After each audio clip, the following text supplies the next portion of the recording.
बोलिए वृंदावन बिहारी लाल की, राधे रानी की, श्रीमद् भागवत महापुराण की। और जो राजा परीक्षित के सिर के ऊपर मुकुट था, उसके ऊपर उसमें कलयुग विद्यमान हो गया।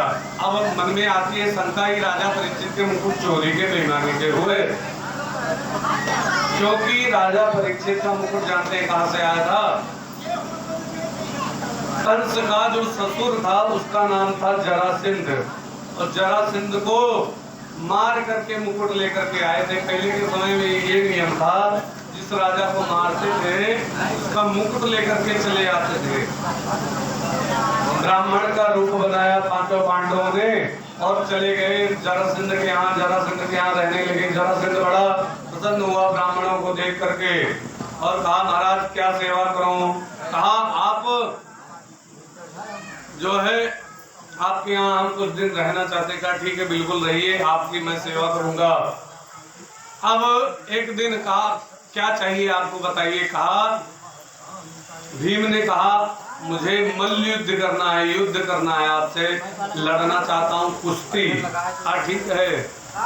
वो तो समझ गए कि ये क्षत्रिय हैं, ब्राह्मण लड़ने की बात करता ही नहीं जल्दी, ये क्षत्रिय है पक्का। लेकिन चलो ब्राह्मण का रूप बना करके आए हैं, रहने दिया। और अखाड़े में दोनों उतरे और दोनों में बहुत भयंकर युद्ध हुआ, जो है कुश्ती हुई, और 7 दिन तक लगातार होती रही।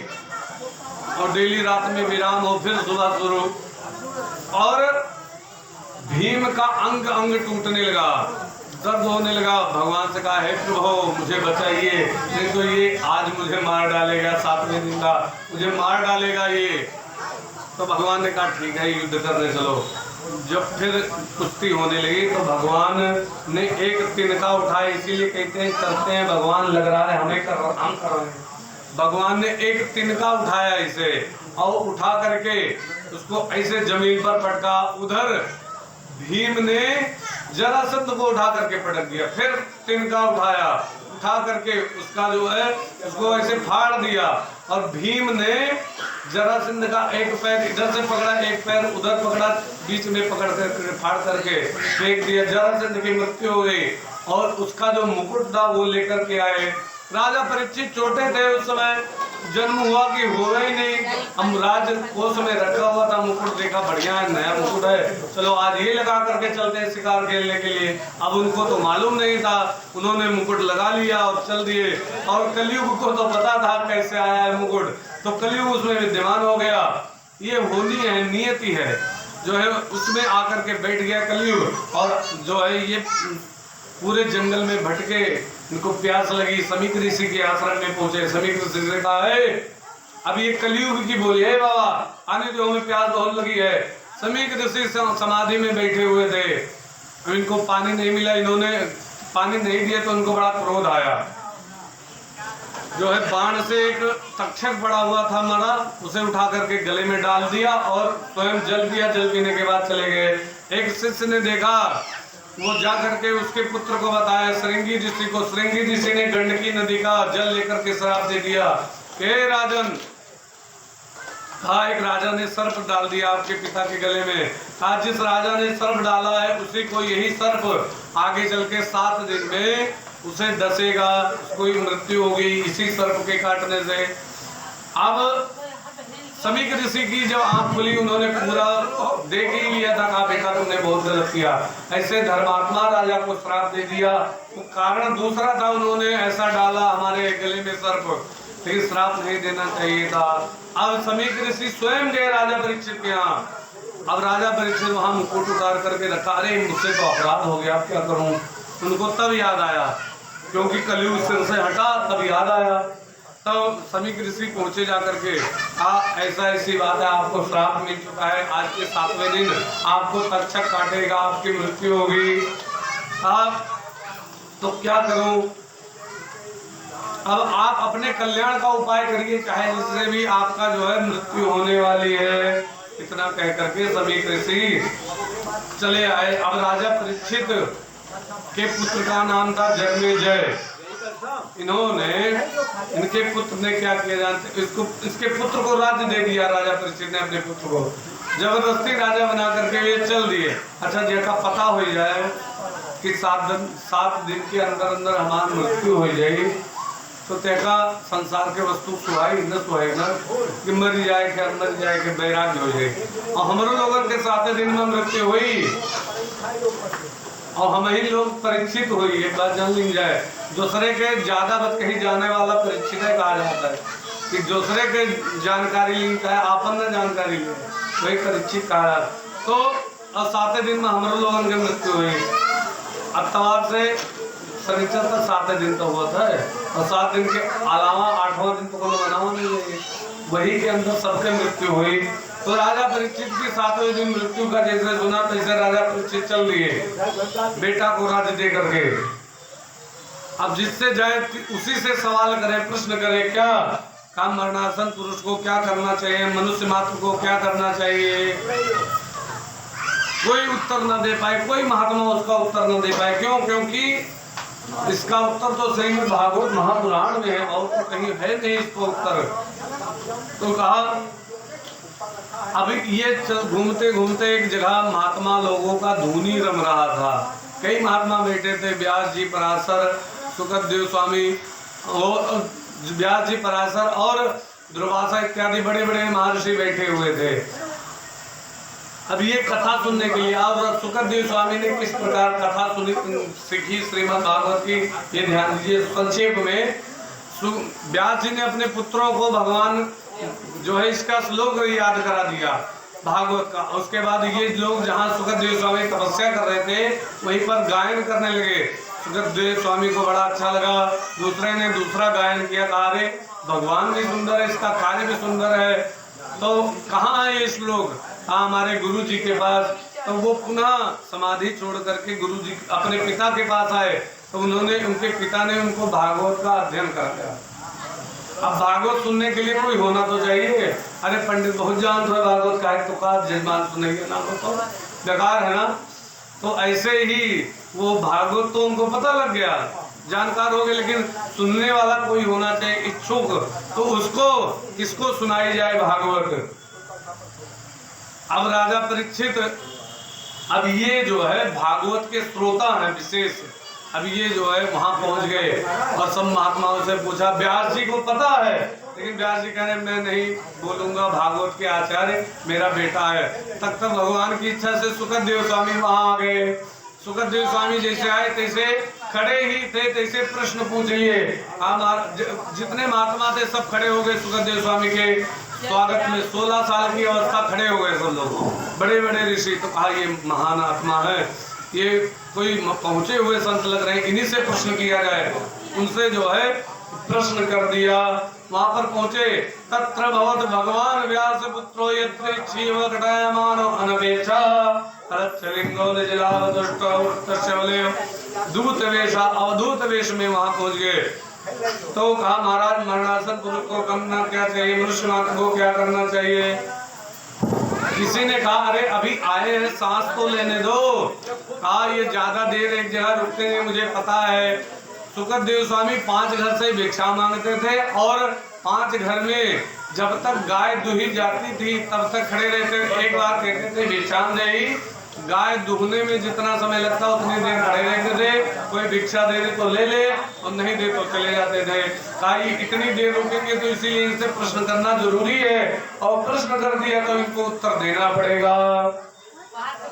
जैसे इतना कहा तैसे कहा। अब फिर कहा हे महाराज मैं आपसे पूछना चाहता हूँ, पृच्छामि संसिद्ध योगी पराम पुरुषम पुरुषस्य यत् कार्यं नियमाणास्य सर्वदा, क्या करना चाहिए उसको बताओ। तो कहा सुनो, मरणासन पुरुष को जानते हो क्या करना चाहिए? कहा क्या करना चाहिए? कहा मरणासन पुरुष को भगवान की कथा श्रोतव्या कीर्तिरव्यस्य स्मृतव्या चेत कथा भयम। भगवान की कथा सुननी चाहिए, भगवान का कीर्तन करना चाहिए, भगवान का स्मरण करना चाहिए। किसी ने कहा भगवान की कथा सुनने से क्या लाभ होता है जानते हैं? भगवान की कथा सुनने से क्या मिलता है? लोगों के अंदर शंका उठती है भगवान की कथा सुने। कहाँ मिली? जैसे कोई कहावत है, चलो भैया फलाने जगह भागवत है, सुनी आवाज आए, तो कहते भाई कहाँ मिली, हुआ गए, करके बताए थे कहाँ मिली। जैसे कोई अच्छा आदमी है, लौकिक उदाहरण, कोई अच्छा आदमी है, वो के बार बार बड़ाई की जाए कि भैया फलाना बड़ा नहीं है। कोई नेता विधायक है, भैया फलाने विधायक बड़े अच्छे हैं, जाओ तो ऐसे काम कर रहे हैं, अब गरीब अमीर सबके सुनते, सबके बत्ती, तो कैसे मन में आई एक चक्कर मिलत जरूरी है विधायक से। ऐसे ही हम लोग यहाँ पर व्यासपीठ पर जो कोई वक्ता बैठता है, भगवान के गुणों के बारे में बताता है, भगवान कितने दयालु हैं, भगवान कितने कृपालु हैं। जब ये पता लगता है, भगवान से मिलने की इच्छा होती है। अब भगवान से कैसे मिला जाए, कथा सुनकर के ही पता लगता है। और अगर कथा ध्यान से ना सुने, कथा में मन कहीं अलग रहे या निद्रा देवी वार कर दे, तो समझ लीजिए तब फिर गड़बड़ हो जाता है। भगवान एक बात बता दे, कथा में नींद बड़ी जल्दी आती है, जानते हैं क्यों? क्योंकि शांति रहती है। और दूसरी बात, भगवान अगर कोई दुष्ट है, पापी है, तो वो कथा सुन ही नहीं पाता है।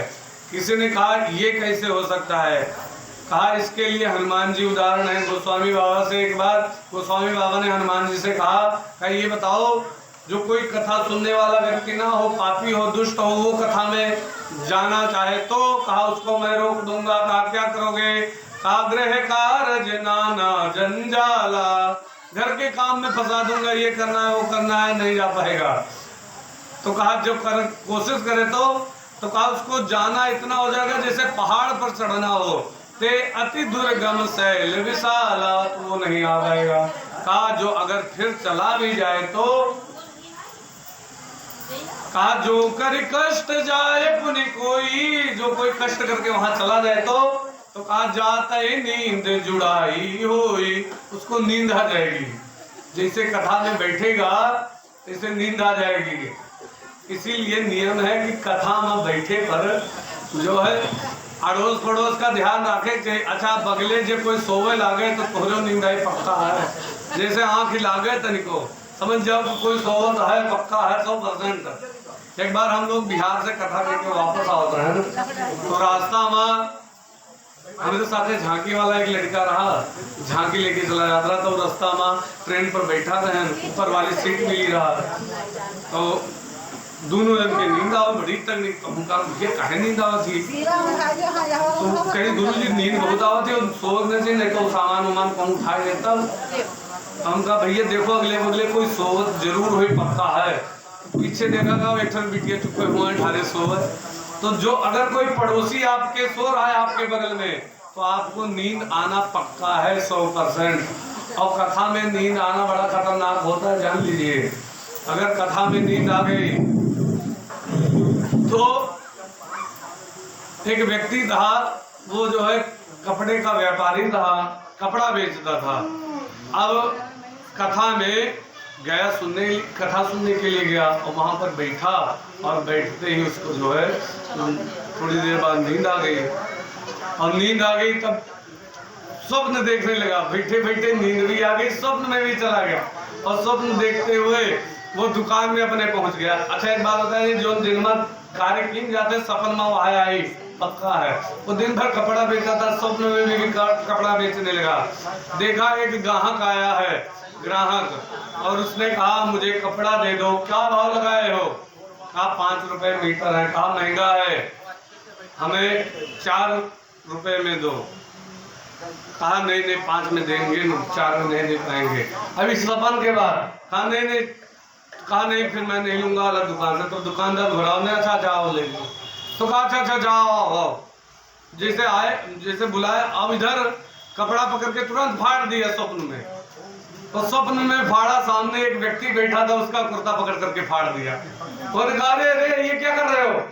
अरे हम समझे दुकान में बैठे हुए हैं, ये बात बताई दे, अगले बगले बचाए रहे हो कपड़ा वपड़ा।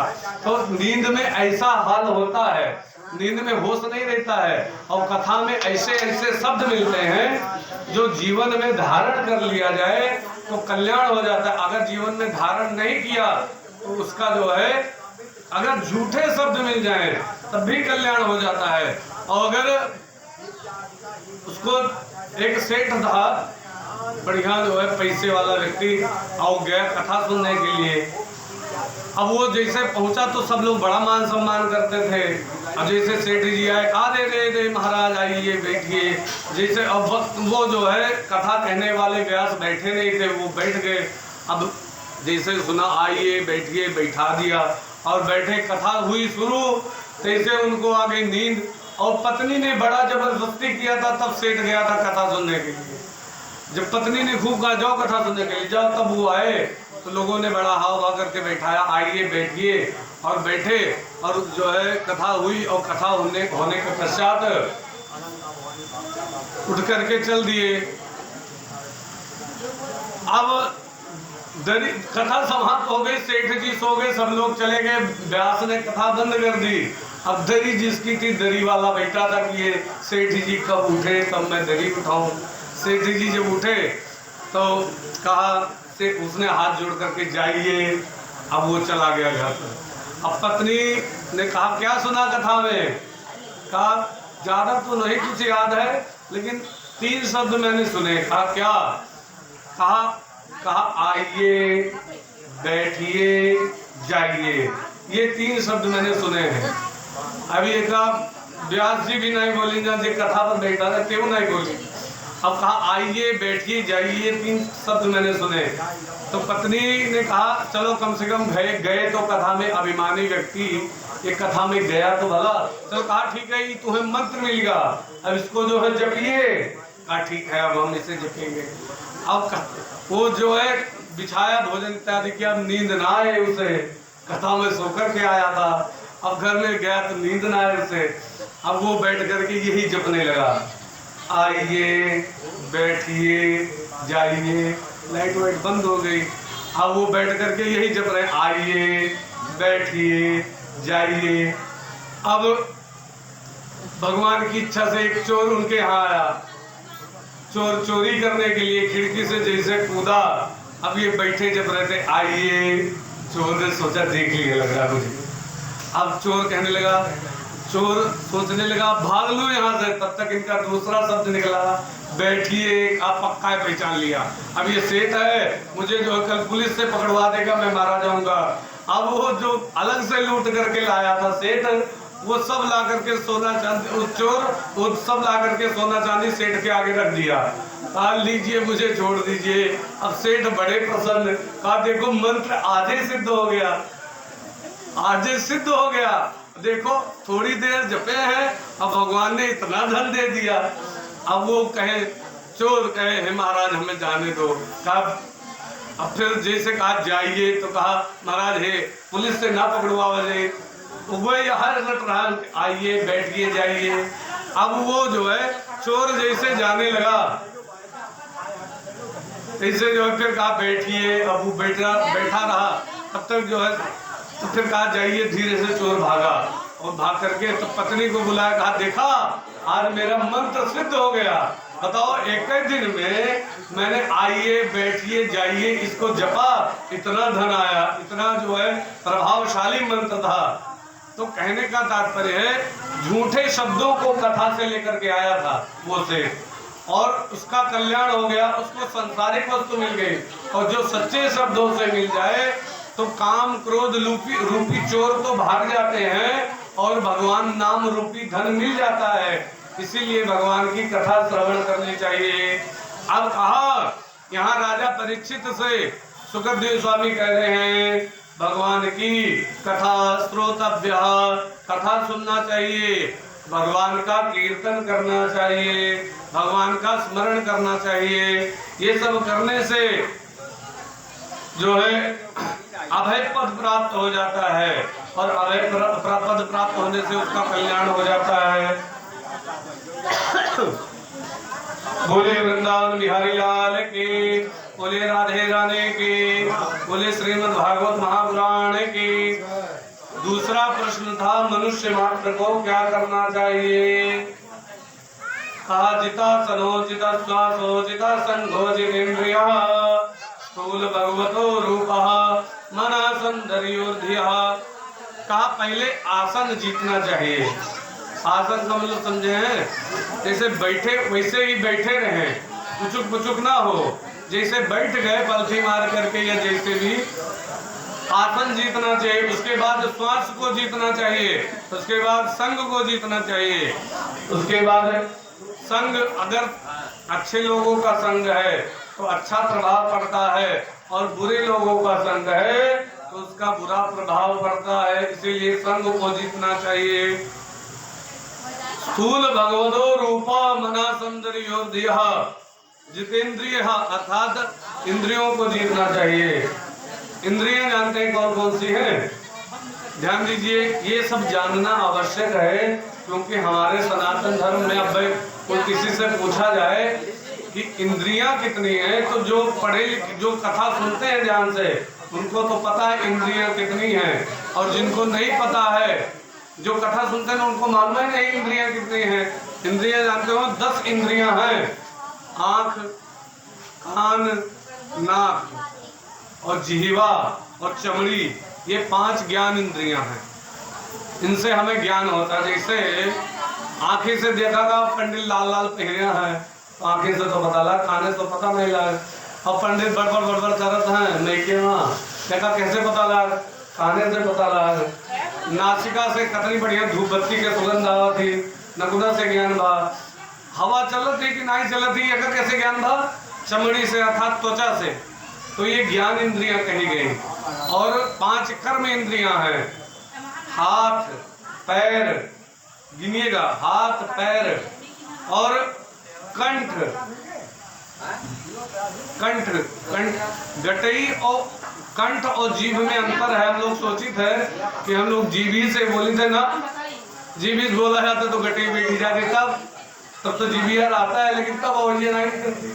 काहे कि गटई कंठ यहाँ पर है, गला यहाँ पर होता है। तो ये वाक इंद्रिय, ये भी कर्म इंद्रिय हैं। 3 हो गई, और एक मल और मूत्र का द्वार, ये 5 इंद्रियां हो गई।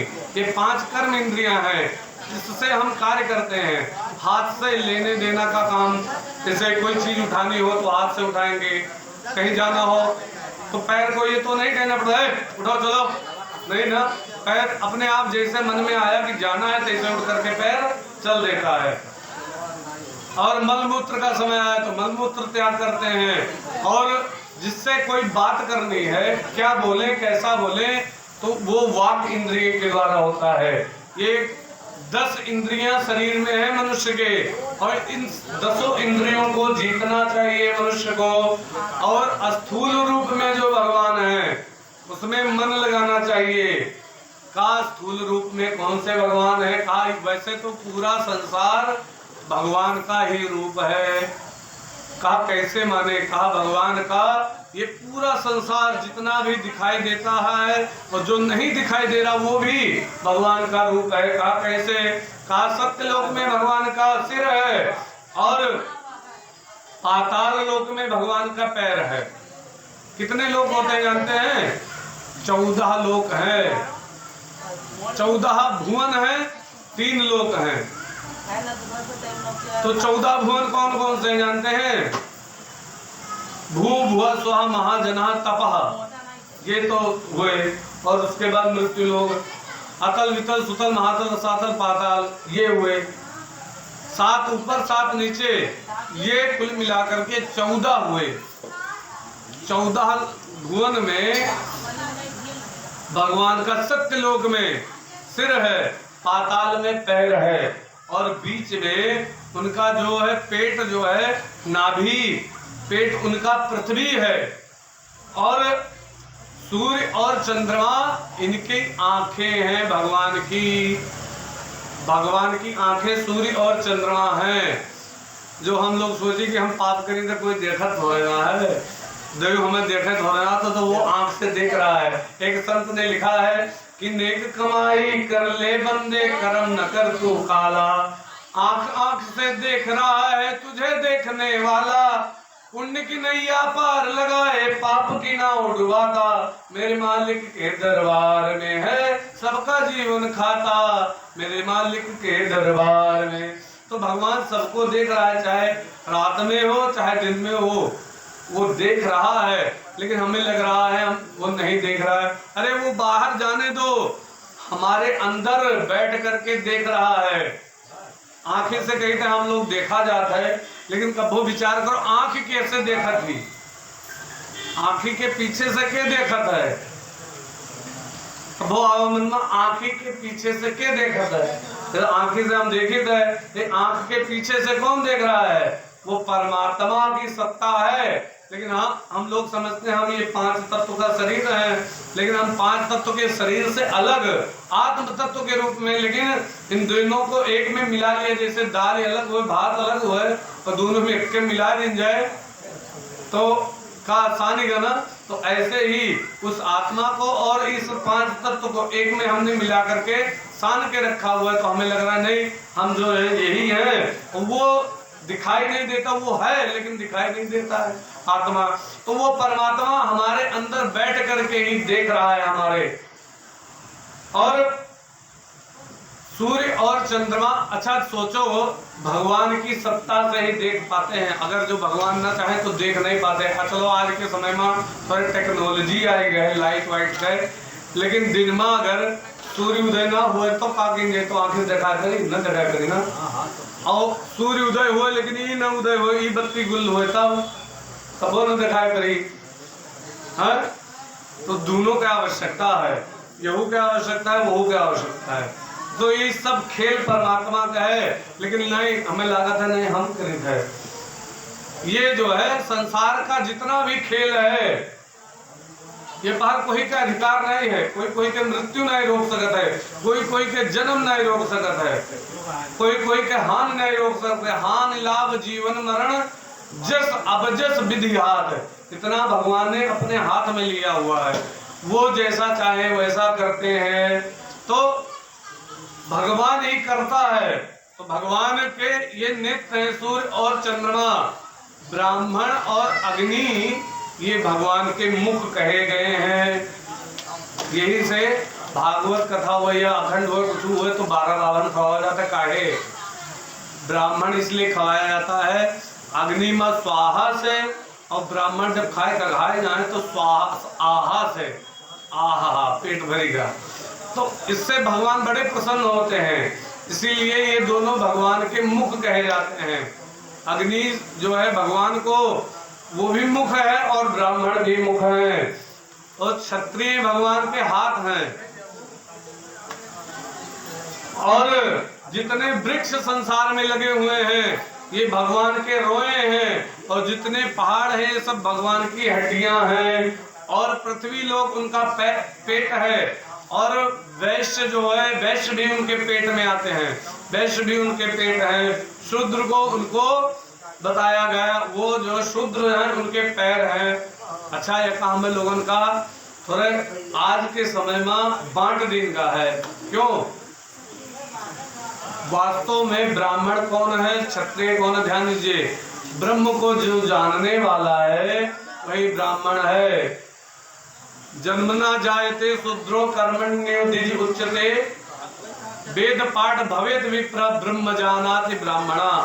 ब्रह्म को जानते नहीं तो ब्राह्मण की पदवी कैसे? जनेऊ धारण करने से ब्राह्मण का भाव नहीं आता है। लेकिन आज के समय में यही एक कलिकाल है ना, तो जो ब्रह्म को जानता है उसको लोग ब्राह्मण नहीं मानते, लेकिन जो जनेऊ धारण किया उसको ब्राह्मण मानते हैं। और ये सब शरीर में है। मुख है ब्राह्मण, मुंह का हम लोग बड़ा शुद्ध रखा जाता है। मुंह को शुद्ध रखते हैं ना। मुख में कभी गंदी चीज, जो वास्तव में सात्विक व्यक्ति हैं, जो मांस मदिरा इत्यादि का सेवन नहीं करते हैं, वो कभी मुख में गलत चीज नहीं डालेंगे। डालेंगे तो अच्छी चीज डालेंगे। क्यों? मुख को शुद्ध रखते हैं। सुबह उठ करके दतीन मंजन इत्यादि करके मुख को शुद्ध रखते हैं। तो मुख है ब्राह्मण, और हाथ से काम करते हैं। अच्छा, अब कोई बहाय के ढेला मारा है उदाहरण के तौर पर, और देख लो ढेला हो तो के पहले आगे आई, हाथ है आई, अरे आखिर को न लग जाए या मुंह पर न लगे, हाथ है पहले ठीक है। तो रक्षा करने वाला कौन है? क्षत्रिय, उसी को हाथ कहा गया। और जो है वैश्य पेट है। वैश्य को पेट इसलिए कहा गया, जो कुछ भी हम खाते हैं, किसी भी प्रकार से जो जीविका चलती है, शरीर चलाता है, वो पेट ही चलाता है। पेट में अगर भोजन जाता है तभी शरीर चलता है। और वैश्य भी जो है जितना कुछ खाए पिए वाला सामान बनिए खें तो मिलत है, और तो मिलत नहीं अलग किराना स्टोर बनिए खें तो मिलत है। आजकल तो मानो सबे करत है, लेकिन ज्यादातर बनिया लोग करत थे पहले, तो इसीलिए वैश्य कहा गया। और शूद्र पैर को कहा गया। हमारा पैर ही, भगवान का पैर ही शूद्र है। इससे पैर से हम सेवा करते हैं। कभी भी पैर ये नहीं कहता अब रहा जो हमें नतन करो, जो कहूँ कोनो काम हो तो हम लोग जबरदस्ती गोड़ पिरात है, भरा है, चल नहीं मिलता, लेकिन दोहराया हम गोड़े, चलो अभी करे है। तो ये शूद्र है, ये सेवा में लगा हुआ है निरंतर। ये हमारे शरीर में ही है, अलग नहीं है। तो इस प्रकार का स्थूल भगवान का रूप का धारण ध्यान करके उनमें मन लगाया जाए, इस प्रकार बताया। और फिर कहा गुरु मंत्र लिया है आपने राजा परीक्षित से। सुखदेव स्वामी ने पूछा, कहा नहीं महाराज मंत्र नहीं लिया है। उनको गुरु मंत्र दे दिया। अब गुरु मंत्र तो माइक में बताया नहीं जाता, क्या दिया कैसे दिया। आपको कभी जानना होगा तो थोड़ा भागवत का अध्ययन कर लीजिएगा। उसको जो है कथा में ऐसे नहीं बताना चाहिए, मंत्र है। और फिर विदुर और मैत्रेय का संवाद हुआ। तो कहा महाराज सुखदेव स्वामी राजा परीक्षित को कथा सुना रहे हैं। तो राजा परीक्षित ने प्रश्न किया, महाराज ठीक है, लेकिन ये सृष्टि की उत्पत्ति कैसे हुई, हमें ये बताइए।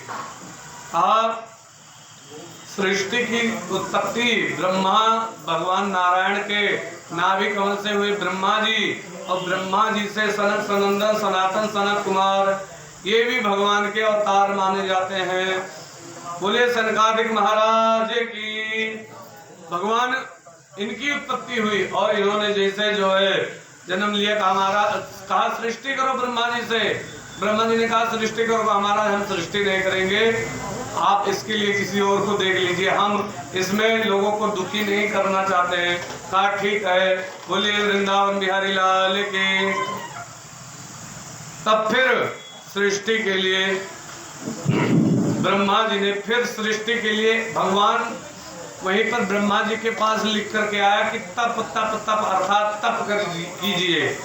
महामाया जो भगवती थी, उन्होंने माता काली जो महामाया है, उन्होंने संकेत दिया तप करिए। तप तप लिख करके आया। तो ब्रह्मा जी ने तप किया, उनके अंदर ये क्षमता आ गई, तप से कुछ भी किया जा सकता है। उनके अंदर ये क्षमता आ गई कि वो मन से जो सोचे वो हो जाए। ब्रह्मा जी के ने फिर पुनः सृष्टि आरंभ की। ध्यान दीजिए, लोग कहते हैं, एक जने कहीं कि सुनो भगवान से ही सब पैदा हुए हैं, तो हम लोग भाई बहन नहीं होगा। शुरुआत में जब पैदा हुआ तो भगवान से तो उत्पन्न हुआ, तो हम लोग भाई बहन। तो जिन्होंने कथा नहीं सुनी है उनको मालूम नहीं है। ब्रह्मा जी के अंग से ऋषि लोग प्रकट हुए हैं। ब्रह्मा जी की गोद से नारद और प्रजापति उत्पन्न हुए। ब्रह्मा जी के अंगूठे से दक्ष प्रजापति उत्पन्न हुए। नेत्र से महाराज अत्रि जो सती अनुसैया के पति हैं वो उत्पन्न हुए। प्राण से वशिष्ठ उत्पन्न हुए। त्वचा से भृगु उत्पन्न हुए, त्वचा अर्थात चमड़ी। और हाथ से क्रतु उत्पन्न हुए। नाभि से पुलह उत्पन्न हुए। मन से मरीचि उत्पन्न हुए। और कान से पुलस्त उत्पन्न हुए। मुख से अंगिरा उत्पन्न हुए। और स्तन से धर्म उत्पन्न हुआ। पीठ से अधर्म उत्पन्न हुआ। हृदय से काम हुआ उत्पन्न। भौहों से क्रोध उत्पन्न हुआ। जैसे कोई परस्या को तो कहा था नहीं, भूमि से क्रोध है बताए, तो भौहों से क्रोध उत्पन्न हुआ और होठों से लोभ उत्पन्न हुआ। इस प्रकार ब्रह्मा जी ने सृष्टि की और एक जोड़ा उत्पन्न किया। और जोड़ा भी कैसे उत्पन्न किया? बाएं अंग से और दाहिने अंग से एक स्त्री एक जो है पुरुष को उत्पन्न किया। स्वयंभू अरु मन सतुरूपा तिनते भय नर सृष्टि अनुपा। स्वयंभू मनु और शत्रुपा को उत्पन्न किया। तभी से नियम है कि पत्नी अर्धांगिनी होती है। बावां अंग पूरा पत्नी का होता है और दाहिना अंग पत्नी का पति का होता है। ध्यान दीजिए, इसीलिए उनको अर्धांगिनी कहा गया है, क्योंकि ब्रह्मा जी के शरीर से उत्पन्न हुए। और फिर कहते हैं भाई बहन, उनसे जो पुत्रियां हुई स्वयंभू और मनु, स्वयंभू मनु शत्रुपा से उनके 3 पुत्रियां हुई, 2 पुत्र हुए, उत्तानपाद और प्रियव्रत ये दोनों पुत्र हुए, और आकुति, देवहूति और प्रसूति ये 3 पुत्रियां हुई। आकुति का विवाह रुचि प्रजापति के साथ हुआ। देवहूति रुचि प्रजापति जो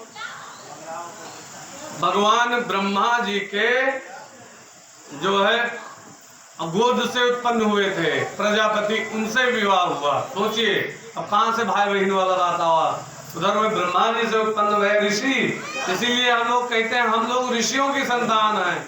लेकिन साइंस बता देना हम लोग बंदरे की संतान है ना, हम लोग ऋषियों की संतान हैं जितने भी हैं। और देवहूति का विवाह कर्दम ऋषि के साथ हुआ, प्रसूति का विवाह दक्ष प्रजापति के साथ हुआ, आकुति का विवाह जो है रुचि प्रजापति के साथ में विवाह हुआ। इस प्रकार इन 3 कन्याओं से पूरा संसार भर गया। अब इन 3 कन्याओं से किस प्रकार जो है पूरा संसार की रचना हुई। तो लेकिन अब हो तो गया, लेकिन अब सृष्टि और आगे तो करें कैसे, पृथ्वी थी नहीं। तो एक हिरण्याक्ष हुआ है, हिरण्याक्ष और हिरण्यकश्यप ये कश्यप ऋषि की संतान थे, जो महाराज ब्रह्मा जी के मन से उत्पन्न हुए थे। मरीचि उनके जो पुत्र कश्यप थे, कश्यप की संतान हिरण्यकश्यप और हिरण्याक्ष हुए। तो हिरण्याक्ष जो था वो सूकर के रूप में था, उसने जो है पृथ्वी को ले जा करके पाताल में छुपा दिया, जो है जल में डुबो दिया। अब मन में शंका आती है कि जो कुछ पृथ्वी है तो पृथ्वी पर जल है, ब्रह्मांड में कहूँ जल तो है नहीं, कोने जल में डुबो दिन ना, मैंने कह दिया था कि कोने जल में डुबो दिन, ब्रह्मांड में जल नहीं है। तो अभी जल्दी खोजी नहीं, नासा वाले अभी जल्दी खोजी नहीं कि एक ऐसा ग्रह है उसमें केवल पानी है और कुछ नहीं है, और वो पृथ्वी उसमें हजारों पृथ्वियां समा सकती है, इतना बड़ा है। तो वहां लेके जाके डुबोई हुई, लेकिन लोगों को शंका हो जाती, उसमें जाकर के डुबोया। आप पता लगता है धीरे धीरे, लेकिन क्यों? क्योंकि साइंस अभी खोज कर रही है और ऋषियों ने पहले ही खोज करके लिखा, जो कुछ वो धीरे धीरे सत्य हो रहा है। नहीं, वो उसमें लिखा है, सही बात है, उसमें जाकर के डुबोया। और फिर ब्रह्मा जी को आया क्रोध, उनके नासिका के छिद्र से एक शिशु ने जन्म लिया। वो देखते देखते बड़ा हो गया सूकर के रूप में। बोलिए वाराह भगवान की। सूकर के रूप में आए और आकर के कहा, ब्रह्मा जी ने कहा कि पृथ्वी को लेकर के आइए। वो गए और जाकर के पृथ्वी को लेकर के आ रहे थे, रास्ते में हिरण्याक्ष मिला, उन दोनों का भयंकर युद्ध हुआ। हिरण्याक्ष को मार डाला और हिरण्याक्ष को मार करके पृथ्वी को ला करके स्थापित किया। उसके बाद उसी पर सृष्टि की गई। इन 3 कन्याओं से जो किस प्रकार सृष्टि हुई, इन 3 कन्याओं के जो सर्वप्रथम ध्यान दीजिए, जो कर्दम ऋषि से देवहूति का विवाह कर्दम ऋषि के साथ में हुआ था। जानते हैं कर्दम ऋषि के साथ में कैसे देवहूति का विवाह हुआ? इन्होंने 10,000 वर्ष तक तपस्या की थी केवल पत्नी पाने के लिए। तब इनका विवाह जो है देवहूति के साथ में कर्दम ऋषि का विवाह हुआ।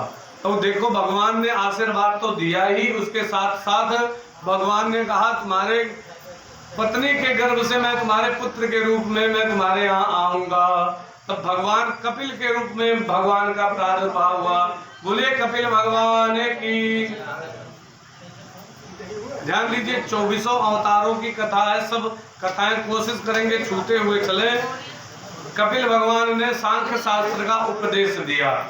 सांख्य शास्त्र क्या है जानते हैं?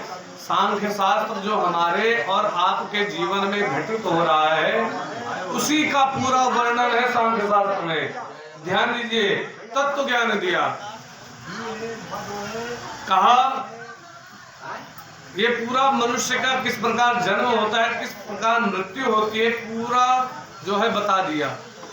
जब मनुष्य की मृत्यु होती है, मृत्यु के पश्चात उसको जब दाह दिया जाता है, जलाया गया समझ लीजिए, तो उसमें जल जो है 5 तत्व बताया, पृथ्वी जल वायु आकाश, इन 5 तत्वों से शरीर बना है।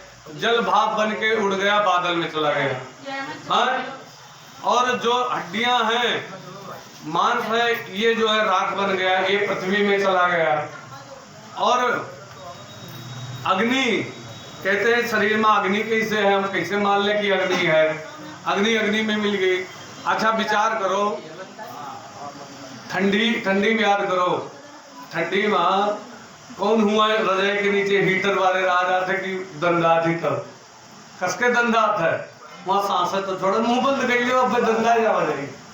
हाँ, तो मुंह बंद कर लिए तो उसके बाद दंडा याद का, तो कहाँ से है भाई? अग्नि शरीर में है, तभी शरीर में गर्माहट रहती है। और जहाँ गोड़ ठंडवा के भी मरी गई, नहीं ले चलो, इनकी मृत्यु हो गई। तो अग्नि शरीर में है, लेकिन हमें लगता है अग्नि नहीं है, जठराग्नि शरीर में है।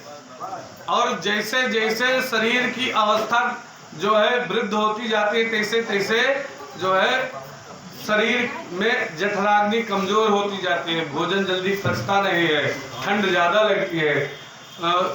एक कहावत ना, ये कोई बुरा ना माना जाए, लेकिन पुराने समय में एक कहावत रही कि जाड़ा कहा था लड़कन का हम बोलो ना, और जवान हुए मोर भाई, और पुरानियन का हम छोड़ो ना, चाहे बड़े साथ रह जाएगी।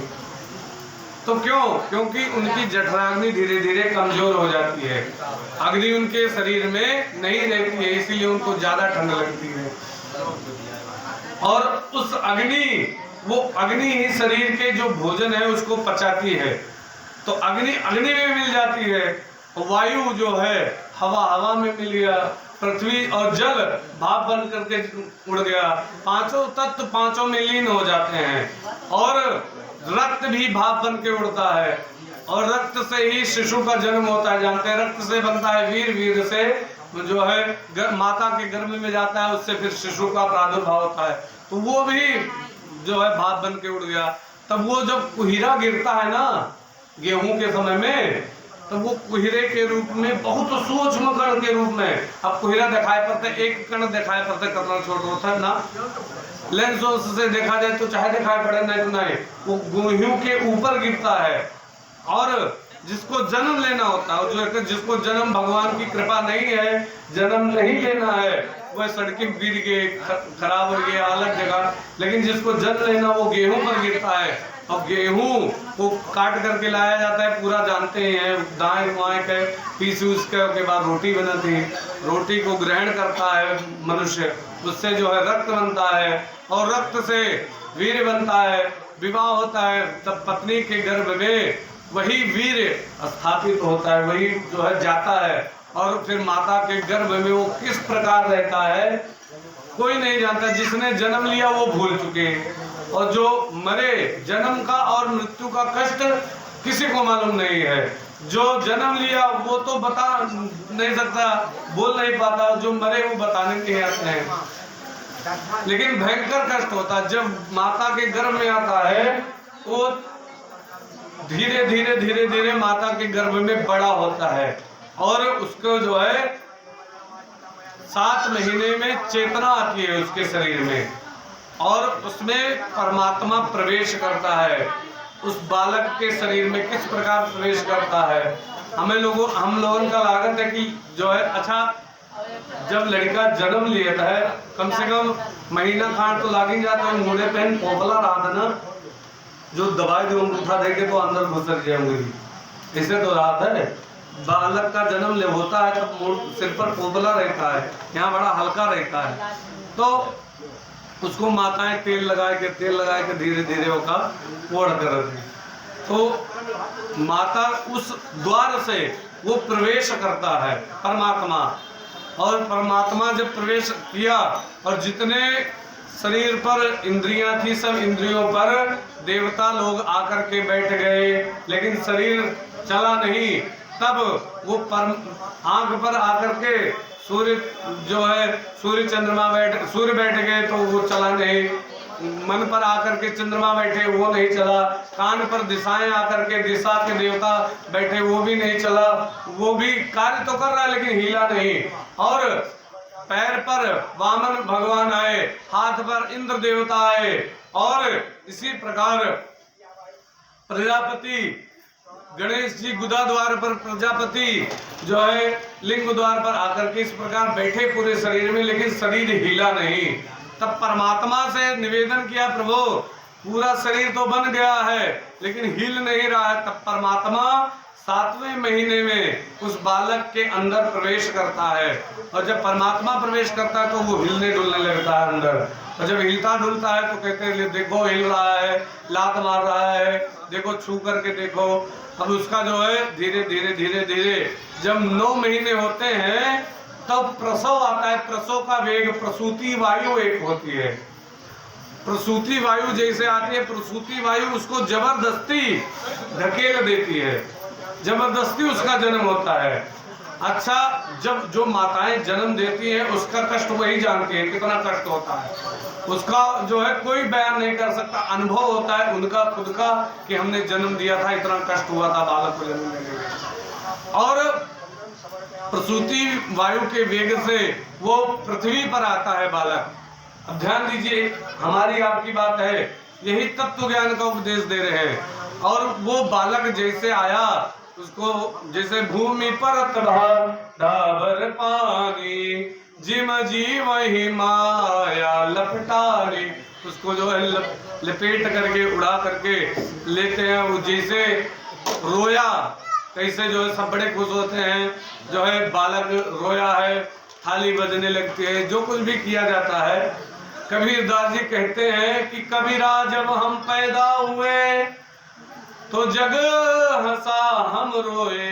और रोवत ना ये लड़का जो अगर तो कम मारी मारी रोआ था, लेकिन रोआ जरूर है। फिलहाल एक लिए सही कर दे कि कम से कम जीवित है कि नहीं जीवित है, मूर्छित हो जाता है। तब जब लड़का रोता है बड़ी प्रसन्नता होती, हंसत है सबे। लेकिन कबीरदास जी कहते हैं इसको बड़े गंभीर भाव से लिया कि कबीरा जब हम पैदा हुए जग हंसा हम रोए, ऐसी करनी कर चलो हम हंसे जग रोए। हम हंसते हुए जाएं और जग रोए, ऐसी करनी हमें करके जाने चाहिए। तो उस बालक को जैसे रोता है तैसे सब लोग बड़े प्रसन्न होते हैं। और वो बालक को जो कष्ट से वो बाहर निकलता है, वो कष्ट वो बालक जानता है, नहीं तो माता जानती है। और वो कष्ट को ना माता बता पाती है, माता चेत रहती है लेकिन नहीं बता सकती है कि कितना दर्द हुआ। अच्छा, कोई मार दे थपरा तो कहा कतना पिरान, कहीं भैया पिरान तो बहुत, कहीं कतना पिरान, कहीं बहुत पिरान, कहीं कतना पिरान, कहीं मार के लो तो एक थोड़ी उतरे जोर मारी तो पता लग गया। दर्द हमेशा अनुभव की चीज है। जब हमें भी वैसे चोट लगेगी तब हमें पता लगता है। तो वो दर्द माताएं ही जानती किस प्रकार बालक को दर्द होता है, किस प्रकार माताओं को। और जन्म लेकर के उसके बाद बालक को लाते हैं, जो कुछ भी क्रिया होती है जो है उसका जो है नार इत्यादि काटा जाता है। जो एक बार हमने जो है हमसे किसी ने प्रश्न किया था, महाराज लड़का माता के पेट में रहा था तो हुआ उस सांस को ले लिया था। बहुत गंभीर बात है, नाक चल नहीं रहा है तो चलो भोजन वाली तो बात तो समझ में आवा थी, नार जुड़ा रहा था, लेकिन श्वास कैसे लेता है ये बताइए। तो हमने इस पर बड़ा जो है अध्ययन करने की कोशिश की। तो उसमें जो है आया कि ये जो रक्त बहता है, रक्त का संसार होता है शरीर में, ये वायु से होता है, हवा से होता है। उस रक्त के साथ ही वो बालक श्वास लेता रहता है, नार के साथ ही, उसी से उसको पोषण मिलता है, उसी से वो जो है श्वास लेकर के जीवित रहता है गर्भ में। तो इस प्रकार वो बाहर जब आता है तो घर वाले उसको जो है बड़े प्रेम से माताएं सोचती हैं हम बालक को बड़े प्रेम से रखते हैं, लेकिन एक बात बता दी, माताएं भी नहीं जान पाती बालक को कब क्या कष्ट हुआ। अब तो तेल वोल मलने वाली समय चली गई, अब तो तेल नहीं मिले, जेंसन्स बेबी तो कहाँ आएगा है, पाए लगाए दिन में छुट्टी, तो लड़के पोड़ना ही होता है। एक बात बता दे, पहले के जमाना में खूब सरसों तेल मला जाता था दे ही बरन, और लड़के के हड्डी बड़ी पोड़ रहा थे, और आजकल पुट देगी इस तरह तुरंत हड्डी टूट जाती है। लेकिन जेके अच्छे से सरसों तेल मला का है तो हड्डी अतरा पोड़ ही, वो चाहे जहाँ गिरे पर जल्दी टूटत नहीं थी, पहले के मन इनके टूटत नहीं ना। अब समय गवा, हमरे लोगन भगवान की कृपा रही, हमरे लोगन के समय में ही समय रहा, बचपना में सरसों तेल मला जाता है। अब जो है वो समय गया, अब तो जो है अलग आता है, तब फिर इसीलिए हड्डियां भी कमजोर रहती हैं बालकों की, इसीलिए सरसों का तेल लगाना चाहिए। एक कोई जो है बुजुर्ग कह रहे थे कि अगर जो हमेशा सरसों का तेल सिर पर लगाए तो एक बार कोई हथौड़ा मार दे तो सिर ना फूटे, इतना सिर मजबूत हो जाता है। तो सरसों का तेल तो उससे मालिश जब करती है माताएं, तो कहूँ कहूँ दवाई दिन करिए एक लड़ी का चिल्लान, तो उनका लागत है कि हम मालिश करी थे, जो है ऐसे चिल्लाते वो मालिश नहीं करावत आप है। लेकिन ये नहीं जान पाती कि इसको हल्के हाथ से पकड़ना चाहिए, ज्यादा जोर नहीं पकड़ना चाहिए। तो बालक को कष्ट होता है कुछ समय, उसके बाद तेल मालिश के बाद लेटाए दीन, अब वो का लेटाए दीन, वो लेटा है वहां पर आकर करके कोई कीड़ा काटा या कुछ काटा तो वो रोता है, तो कहते हैं अरे ये देखो रो रहा है, लग रहा है ये डर गया संबंध में। तो पंडित के लगे जय पंडित महाराज ने और झाड़ दे लड़का अचानक रोवे लगा कि नहीं जान की होगा खट गिरा इत्यादि काटा तो है खटिए बजाए नहीं थे, लेकिन वो रोता है तो माताओं को पता नहीं लगता। अब कहूँ कहूँ कहीं कहीं रोता है तो माताओं को लगता है भूख लगी हुई है, उसको जबरदस्ती दूध पिला देती है। और कहीं कहीं जो है भूखा होता है उसको जो है तो कहते हैं लग रहा है अपच हो गई, धीरे से थोड़ा हींग पिला देते हैं कि अपच इसकी दूर हो जाए। माताओं को भी नहीं पता लगता, बालक का जीवन छोटा वाला इस प्रकार व्यतीत होता है। उसके बाद धीरे से थोड़ा बड़ा हुआ, जो है थोड़ा बड़ा हुआ, बैठने लायक हुआ, बैठाया और जो है कोई इधर उधर हो गया, थोड़ा जैसे गिर जाता है तो उसको चोट लगती है, उसमें बड़ा कष्ट होता है। तो धीरे धीरे जब बकैया चलने लगा, एक बात बताया थी लड़के का मारे वाले नहीं चाहिए ज्यादा, जब तक वह जान ही नहीं पावा होता है। कोई कोई माताएं वो थी बहुत रिस्क लागे थे उनके, वो पीट देती अच्छे से। बकैया चलने लगा तो जाकर के कहीं कुछ गिरा दिया, कहीं कुछ गिरा दिया, नहीं कटू तू अब यहीं से अपना जी हो क्यों पीट दे थी। अब बताओ वो बालक क्या जाने कि हमारा तेल धरा है, हमारा आटा धरा है, उड़ा दी कोई बात नहीं, लेकिन उसको मारना नहीं चाहिए। उस अवस्था में जब बकैया चलने लगा, उसके बाद धीरे धीरे खड़ा होकर के चलने लगता है, तो खड़ा होकर के चलने लगता है। अब पड़ोसी के यहाँ द्वारे पर जैसे खेल पड़ोसी से है झगड़ा,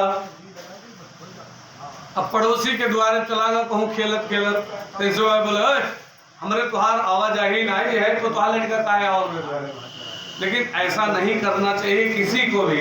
अरे बालक को क्या पता तुम्हारी आपस में दुश्मनी है, वो चला गया कोई बात नहीं, खेले खेले जब उसकी इच्छा हो चलाए, लेकिन नहीं बोल दे हैं इतना कि फिर क्रोध आ जाता है।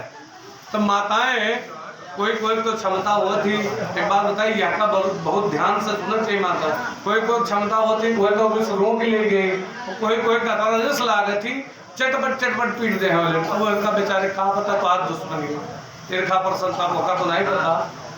हम ही लोग सिखावा जाते हैं लड़कियों का कि ए भैया उनके द्वारे न जाए, वो हमारा दुश्मन बहुत करियर वह ठीक नहीं है कि सबके सिखाते बताओ, सही से बताओ क्या सिखाते हैं। लड़का तो शुरू में बिल्कुल निर्दोष होता है, लेकिन उसको सिखाते हम लोग ही हैं। 2-4 बार मारा गया तो बेचारा नहीं है, उसको तब कष्ट होता है। उसके बाद उसका जो है नाम लिखा दिया पढ़ने के लिए जब जाने लगे। अब ये पूरा जो है कपिल देव जी सांख्य शास्त्र का पूरा वर्णन कर नाम लिखा दिया, पढ़ने जाने लगा। तो आज के समय में पढ़ाई तो जोन में तगड़ी है कि लड़का जब तक बड़ा है नहीं उससे ज्यादा बड़ा बस्ता, उससे ज्यादा बड़ा बैग वो लेकर जाता है, मास्टर लोग काम देते हैं ये करके आना। बालक जो अगर बुद्धि तेज है तब तो वो कार्य करता है, पढ़ता है, और बुद्धि में कमजोर है तो मास्टर भी पीटते हैं, हम माता पिता भी पीटते हैं, तो उसको बड़ा कष्ट होता है। और उसके बाद वो धीरे से और बड़ा होता है जब खेलने जाने को कहते माता पिता ना पढ़ो, उसके खेलने की इच्छा है लेकिन डांट करके जबरदस्ती उसको रखते हैं, तब उसको मन ही मन बड़ा कष्ट होता है। तब कहते हैं कि मुझे खेलने नहीं दिया, मुझे खेलने जाना था, तो तब उसको कष्ट होता है कि देखो मुझे खेलने जाना था नहीं जाने दिया। और वो रोता है, कभी कभी कुछ चीज पसंद आई ये चाहिए तो कोई कोई तो लेकर दे दे, कोई कोई कमजोर है नहीं लेकर दे पाते तब भी वो रोता है। उसको अनेक प्रकार से इस संसार में कष्ट होते हैं लेकिन उसको पता नहीं लगता है।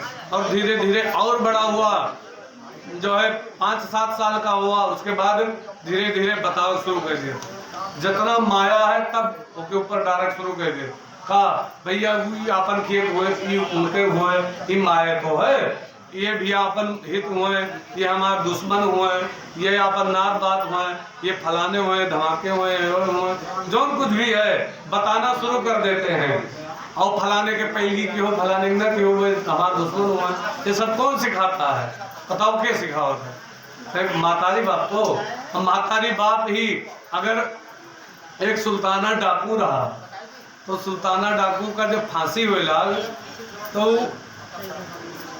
बला कहीं क्या चाहिए, आपकी अंतिम इच्छा क्या है? कहा हमें अपनी माता से मिलना है। माता आई जैसे नंगीचे तैसे दतवा से नकुलवा काट लिए सुनकर।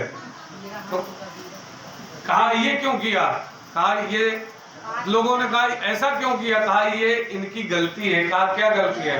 कहा पहली बार में हम कापी चुरा के लाए ना तभी रोटी नहीं रहा, कहीं बहुत नहीं की हो लल्लू बहुत बढ़िया की हो, फिर चुरा के लाए हो तो वो दोबारा फिर और चुरावा और चुरावा हम आज के समय में डाकू मातारी जाति बने ना। तो ये वही दिन डांट दी होती तो आज हम डाकू ना बनती, तो यही से उनके नगुना हम काट लिए हैं।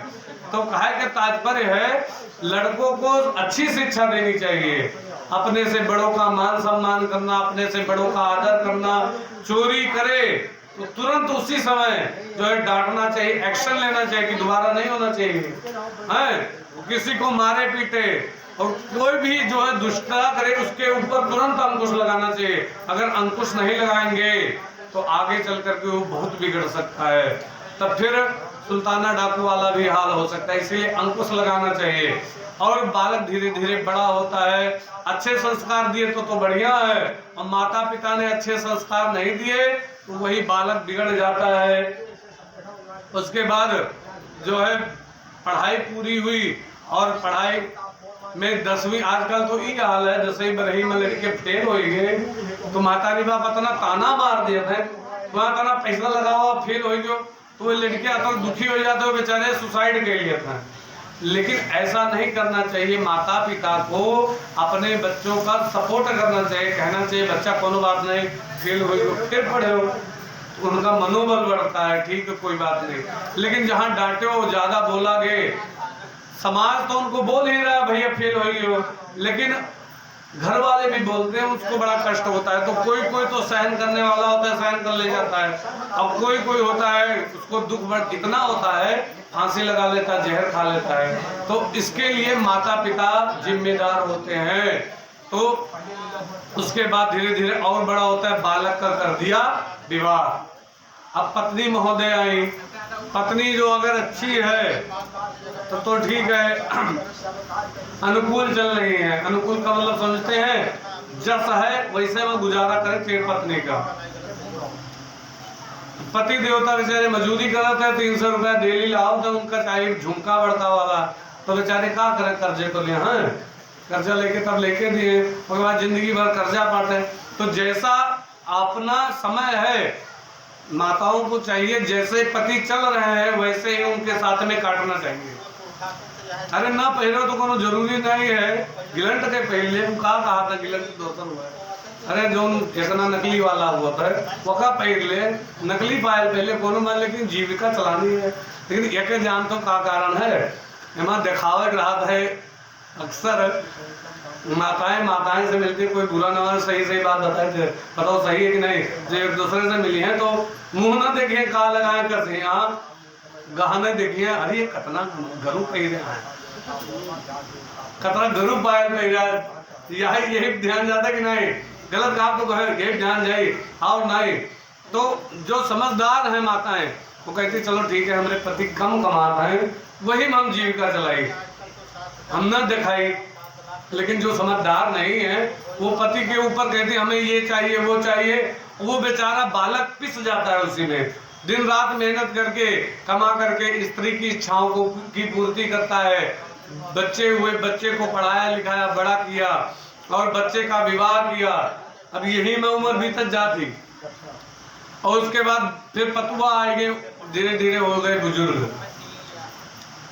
और मनुष्य की मिनिमम आयु कितनी है आज के समय में? 60 साल गए, 60 साल की तो अवस्था है, इससे ज्यादा तो है नहीं। और 60 साल की आयु में 30 साल तो सोए में बीत जाता है, बीतता है कि नहीं? अरे हर दिन तो रतिया होती और सभी रात का सो होता है, तो 30 साल सोने में बीत जाता है, बचे 30 साल। और 30 साल में वो पैदा भय, बड़ा भय, लड़का से जवान भय, उसके बाद पढ़े लिखे, बियाह गवन भाव, उसके बाद लड़के बच्चे भय, फिर लड़के बड़े भय, लड़कन का पढ़ाई लिखाई, लड़कन के कापी किताब इत्यादि लेके, उसके बाद लड़कन के बियाह गवन के पतुआ आएंगे, वो बुजुर्ग होंगे।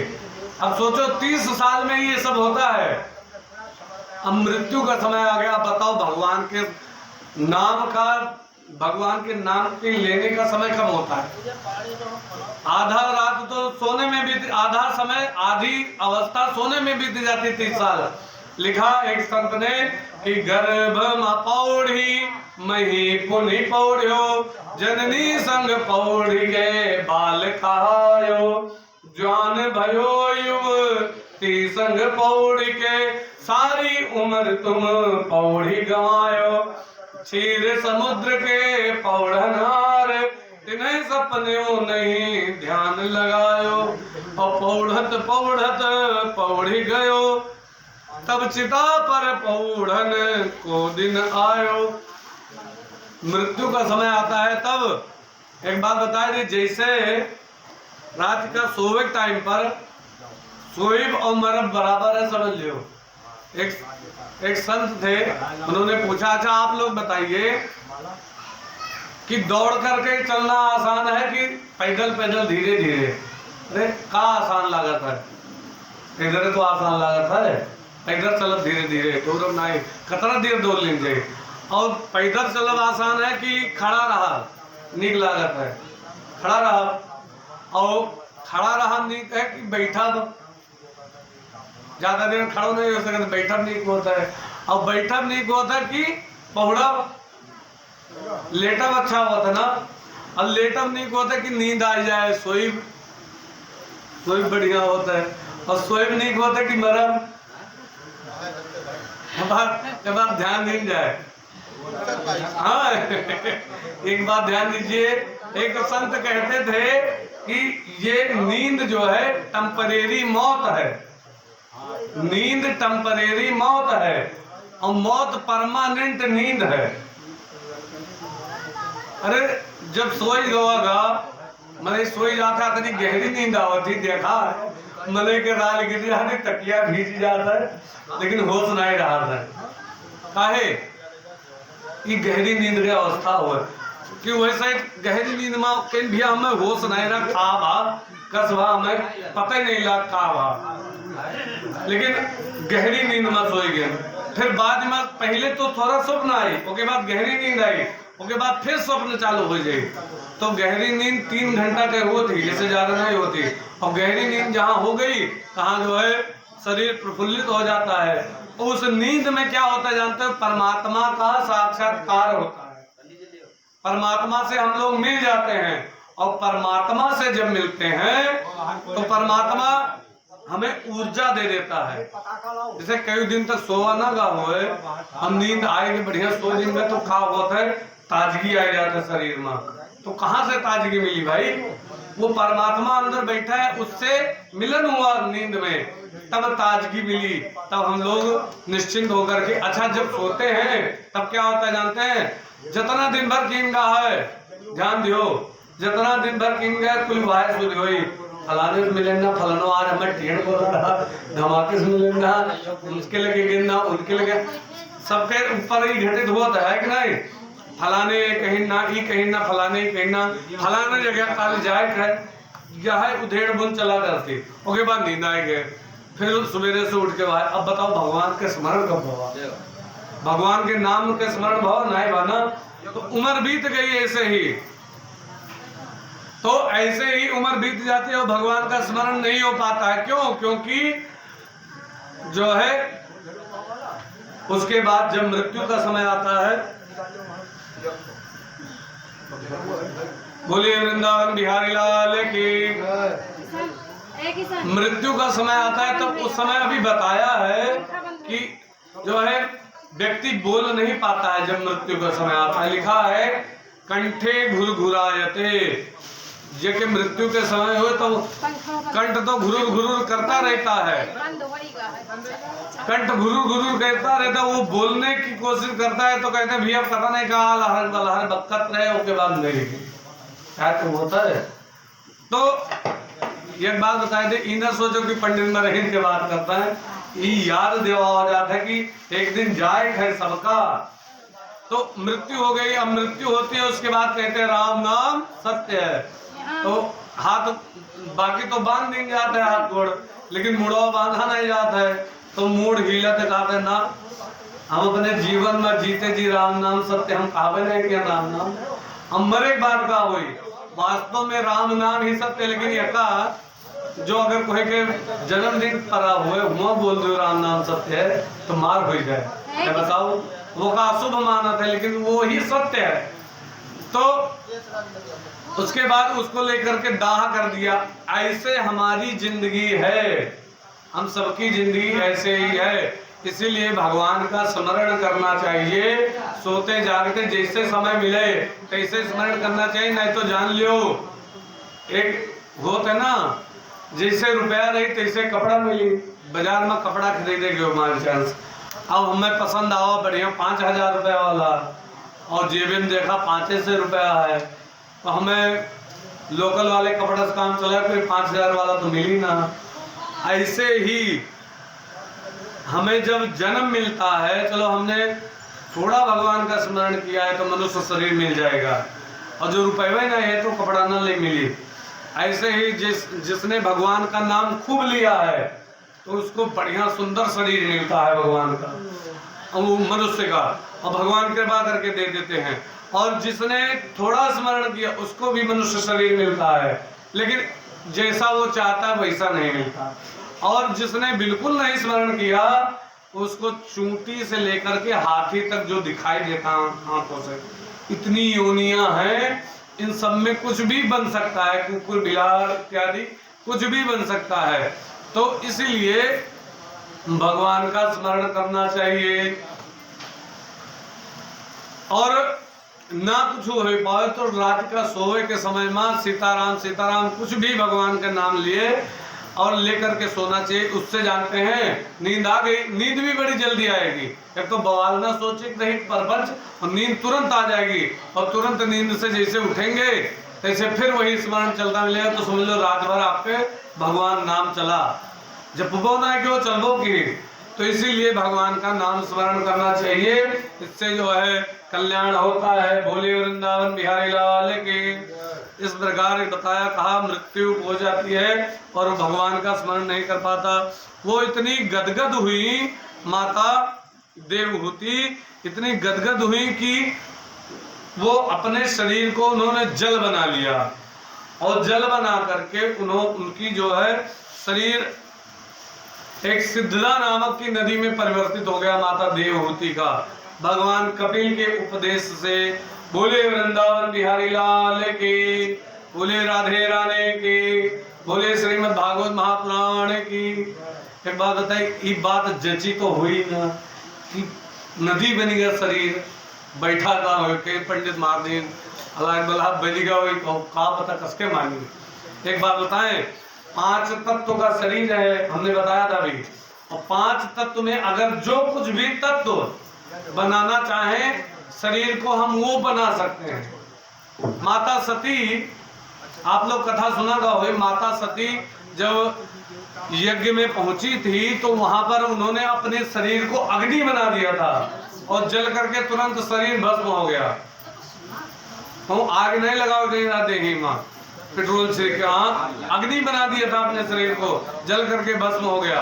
और एक महात्मा थे, एक जो है अभी जो है शंकराचार्य जी जब थे तब की घटना है। एक बार क्या हुआ, एक बार एक वकील साहब अपना घर बनवा रहे थे, बनारस की घटना है। तो जो है पैसे वाले सेठ थे, घर बनवा रहे थे, तो उन्होंने कहा हम अपने घर की बुनियाद पहले के मन की बुनियाद बहुत गहरी रखते हैं। उन्होंने कहा हम हाथी बराबर गहरी रखेंगे बुनियाद।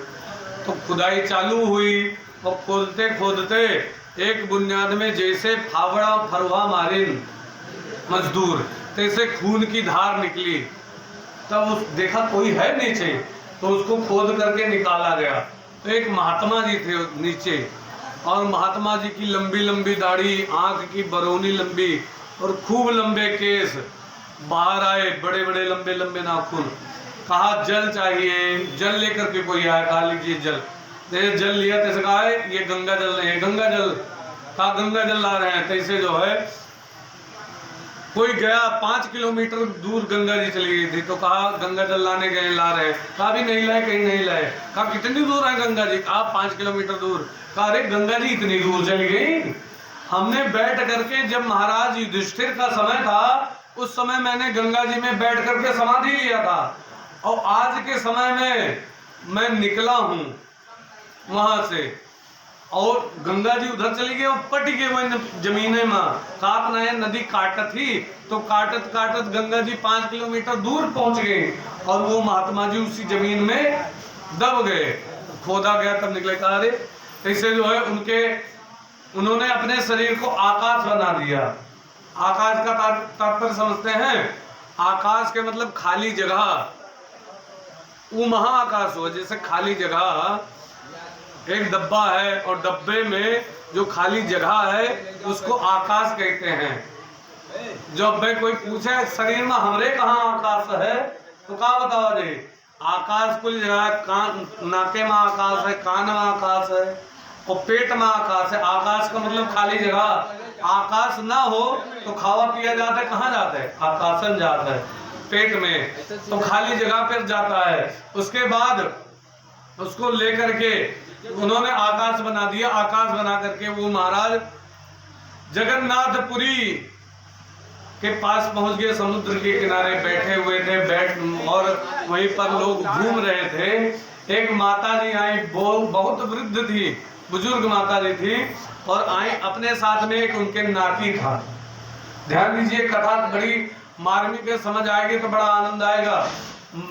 जो है उनके साथ में एक बेटा था 5 साल का, वो साथ में लेकर के आई थी। नाती था, नाती को ला करके घुमा रही थी।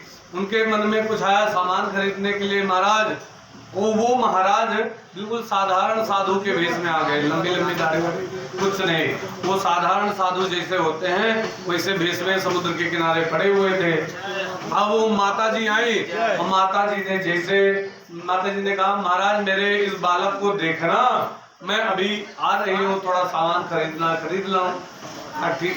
महाराज जी कुछ नहीं बोले, महाराज जी वैसे पड़े रहे। अब क्योंकि उनको मोह माया से कोई मतलब है नहीं।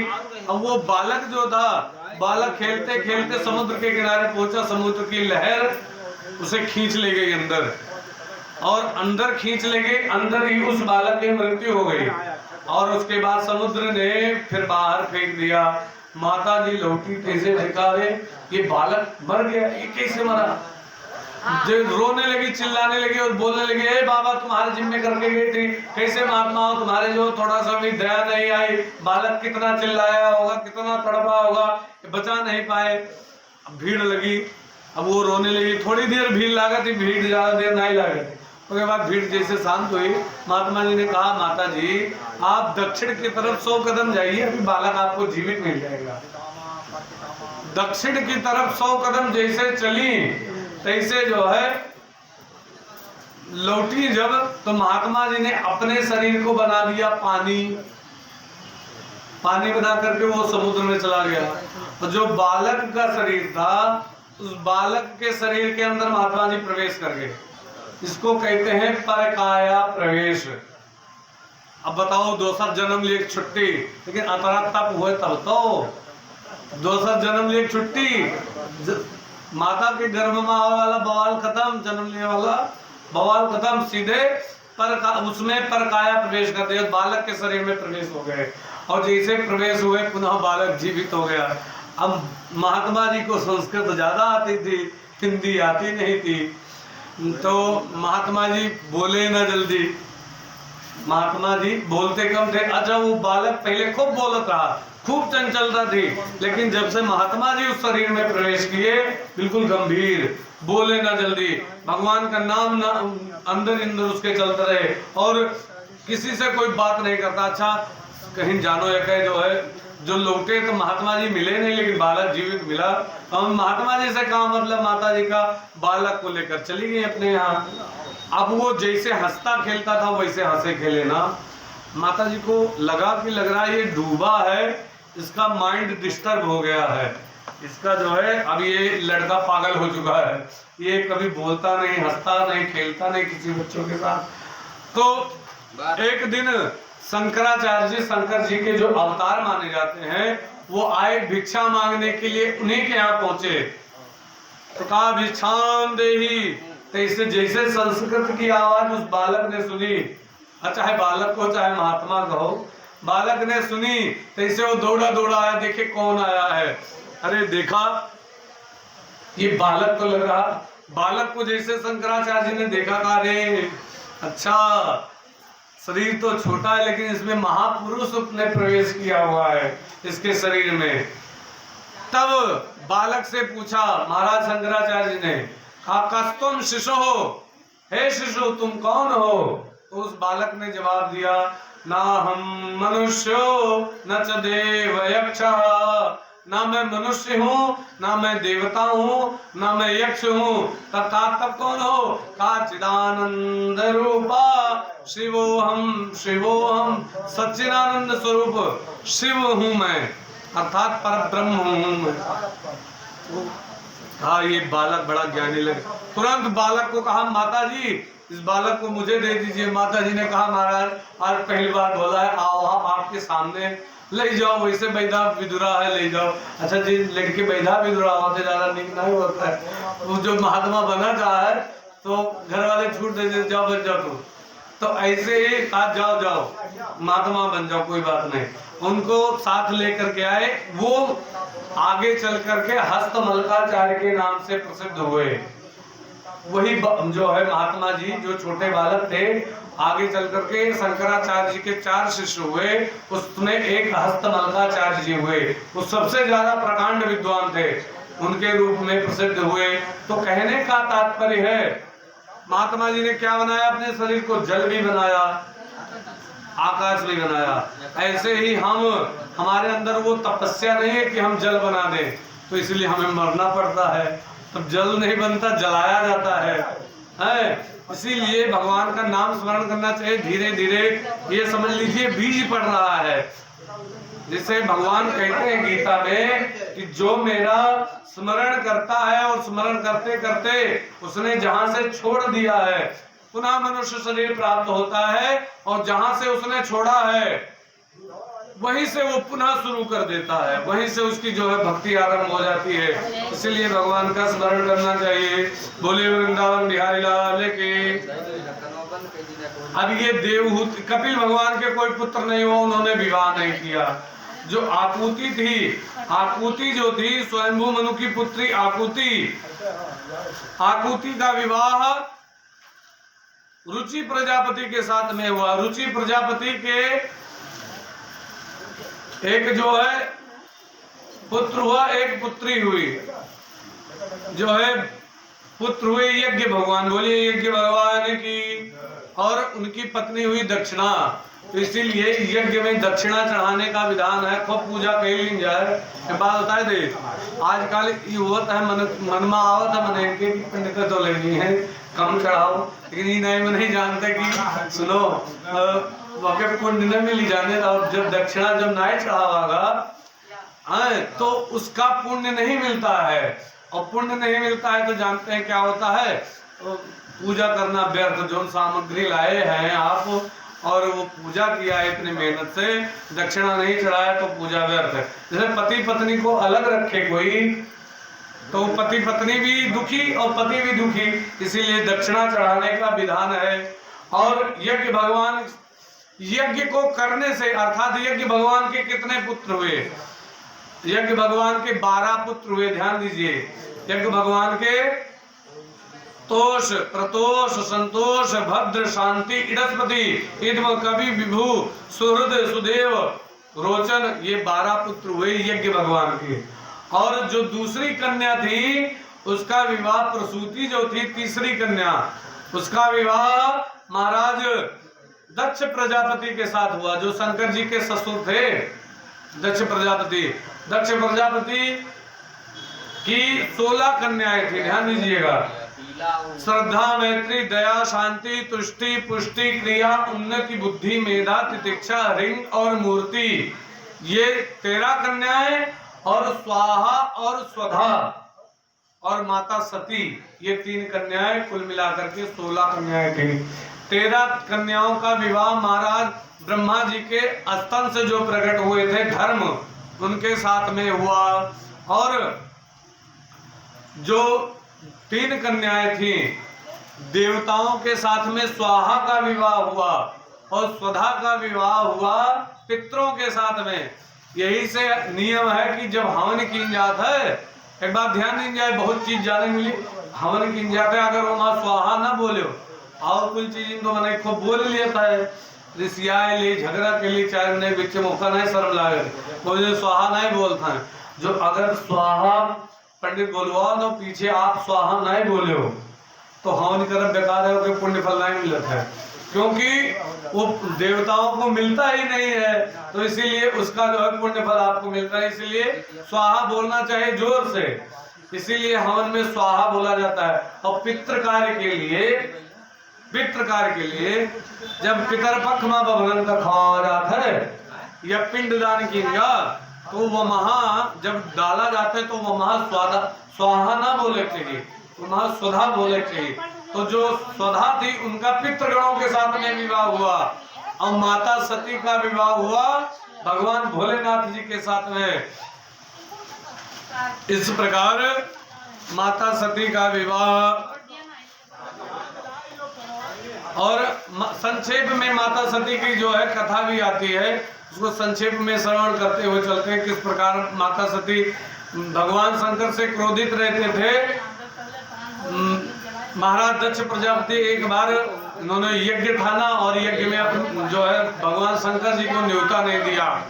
माता सती ने कहा मैं जाऊंगी अपने पिता के यहाँ, तो कहा ठीक है जाओ, लेकिन कोई बुलाया नहीं आया है। गई वहां पर शंकर जी का भाग नहीं देखा, उनको बड़ा दुख हुआ।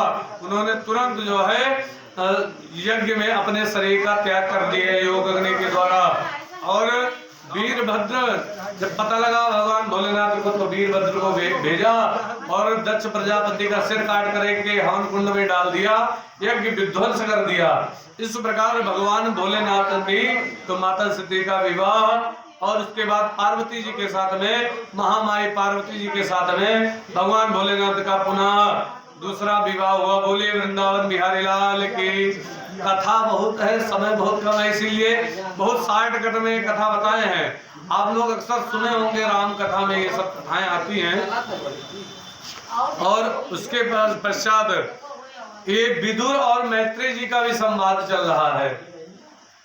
विदुर जी जो हैं, विदुर जी ने कहा महाराज मैत्री से, महाराज ये बताइए स्वयंभू मनु की कन्याओं के बारे में तो आपने बताया, लेकिन पुत्र का उनके पुत्र 2 हुए। का कौन कौन से? का उत्तानपाद और प्रियव्रत। उत्तानपाद के 2 पत्नियां थी। उत्तानपाद के 2 पत्नियां जानते कौन कौन सी थी? सुनीति और सुरुचि। सुनीति पहली पत्नी थी और सुरुचि दूसरी। जब जो है अक्सर हुआ था जब नयिका होती तो पुरनका की कदर कम हो जाती, तो उनको घर से निकलवा दिया जो है सुनीति को, और वो बाहर जाकर के कुटिया बना करके रहने लगी। महल से निकलवा दिया था।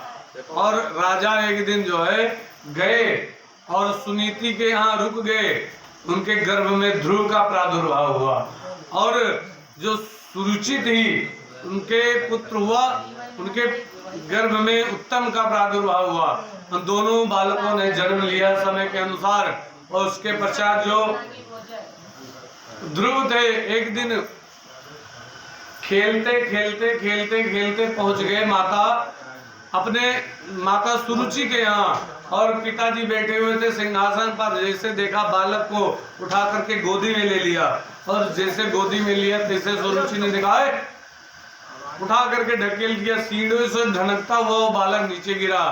कहा जो अगर इनकी गोदी में बैठना है तो जाकर के तपस्या करो, और भगवान से कहो कि अगले जन्म में मुझे पुत्र बनाना, तो सुरुचि के गोद से मेरा जन्म हो, ऐसा बोला। अब वो बालक को ये जो है चोट लगी। वो 5 साल की अवस्था ध्रुव जी आए, माता से कहने लगे, माता जी कहा क्या हुआ? कहा तपस्या क्या होता है? कहा तपस्या जंगल में किया जाता है। कहा कैसे किया जाता है? कहा किसी से मंत्र लेकर के तब जाकर के तपस्या किया जाता है। तो कहा तपस्या से क्या होता है? कहा जो चाहो वो मिल जाता है। अच्छा, अब ध्रुव जी के मन में आया, कहा माता जी मैं तपस्या करने जाऊंगा। कहा ना बेटा, अभी तुम छोटे हो, तपस्या करने मत जाओ। लेकिन ध्रुव जी ने कहा नहीं माता मैं जाऊंगा। तो एक दिन माता जी सो गई रात में, ध्रुव जी उठे, माता जी को प्रणाम किया, और प्रणाम करने के पश्चात निकल गए। मैंने कहा था कि पुरनिया हो जाए, अब कुल निपटाए ले तब भगवान का नाम ले। ध्रुव जी आज सोचती कि हम कुल निपटाए ले तब भगवान का नाम ले। तो भगवान के नाम पे उम्र कोनो नहीं होती, भगवान का नाम छोटे से लेना चाहिए, जब समय मिले तभी स्मरण करना चाहिए। और ध्रुव जी चले गए तपस्या करने के लिए, और रास्ते में इनको मिल गए कौन? एक नारद जी। और नारद जी ने कहा बेटा कहाँ जा रहे हो? कहा तपस्या करने जा रहा हूँ। कहा वहां मत जाओ। कहा क्यों? कहा वहां पर बड़े भयंकर जो है जीव रहते हैं, और वो जीव तुम्हें खा जाएंगे, हिंसक जानवर रहते हैं। कहा कोई बात नहीं, लेकिन मैं तपस्या करने जाऊंगा। नारद जी ने खूब समझाया, डराया, लेकिन माने नहीं ध्रुव जी। तो ध्रुव जी को नारद जी ने उपदेश दे दिया। क्या उपदेश दिया जानते हैं? उपदेश का मतलब मंत्र दे दिया, कान में 12 अक्षर मंत्र दे दिया, और मंत्र दे दिया उसको जो है जाकर के ध्रुव जी जपने लगे। ओम नमो भगवते वासुदेवाय, इस मंत्र का जाप करने लगे। एक बात बताएं, संत का मिलन हो जाता है जीवन में तो कल्याण हो जाता है। संत अगर मिल गए, कैसा भी प्राणी हो उसका कल्याण होता है संत के मिलने से ही। एक महात्मा थे आपके यहाँ अयोध्या में, अपने एक गोकुल भवन है, जानते होंगे। वहां पर एक महात्मा जी रहते थे, उनका नाम था बेनी माधव दास। बेनी माधव दास जी रहते थे। वो पहले के समय की बात है, भिक्षा डेली मांगने जाते थे। जिसके यहाँ जो भिक्षाम देही डेली सबके यहाँ मांगने जाते थे। एक माता जी के यहाँ जाते थे, वो बड़ी बुजुर्ग थी माता जी। संत मिलने से क्या होता है? लाभ होता है, जो इच्छा हो वो हो जाता है। तो बूढ़ी थी माता जी, बुजुर्ग थी, जिसे जो है भिक्षा कहते भिक्षाम देही। जैसे माता जी खूब गालियां सुनाती, मेरी कटोवाई नहीं, मेरी गेहूं छिंदी खाए, तो जो कुछ कहा नहीं, गरिया में शराब है। महात्मा जी हंसते रहे, और हंसने के बाद धीरे से चले जाए, कुछ ना बोले। ऐसे महात्माओं का स्वभाव होता है। महात्माओं को जल्दी क्रोध नहीं आता है, कोई उल्टा बोले तो उनको क्रोध नहीं आता है। वो खड़े रहे, चुप करके सुने, उसके बाद वापस चले जाएं। अब महात्मा जी चले गए। अब डेली लोग कहें, अरे बाबा भिक्षा आपकी हो जाती, उनके यहाँ क्यों जाते हो? वो कुछ देती तो है नहीं। अरे वो देती है जो कोई नहीं देता, गालियां देती है। एक दिन महात्मा जी सवेरे सवेरे बड़ी जल्दी भिक्षा मांगने के लिए पहुंच गए, और वो माता जी जो है चौका लगा नहीं। आज के समय तो कोई चौका जलते ना, वही माटी वाला चौका कौन लगा है। ले पुरान माताएं हैं तो जान थी कि पुरान संहिता माटी मिलिया में भेक, हम लोगों ने बचपना में रहा, मिलिया में भेक है, और उसके बाद माटी के दिवाली पर बाकायदा चौका लगाया जाता, संहिता जाता। आजकल तो ऐसे कुछ दिन वाइपर से छुट्टी, पता ही नहीं। तो वो चौका लगा रही थी कपड़े से, अब जैसे बाबा पहुंचे भिक्षाम देही, माता जी को आया बड़ा क्रोध, उठाया पोतना और पोतना खींच करके बाबा जी को मारा। बाबा जी भी बड़े कौतुकी, बाबा जी ने पोतना उठाया, उठा करके अपने कमंडल में रखा और चले गए। अब बाबा जी गए तो पोतने का क्या हाल है, संत की महिमा।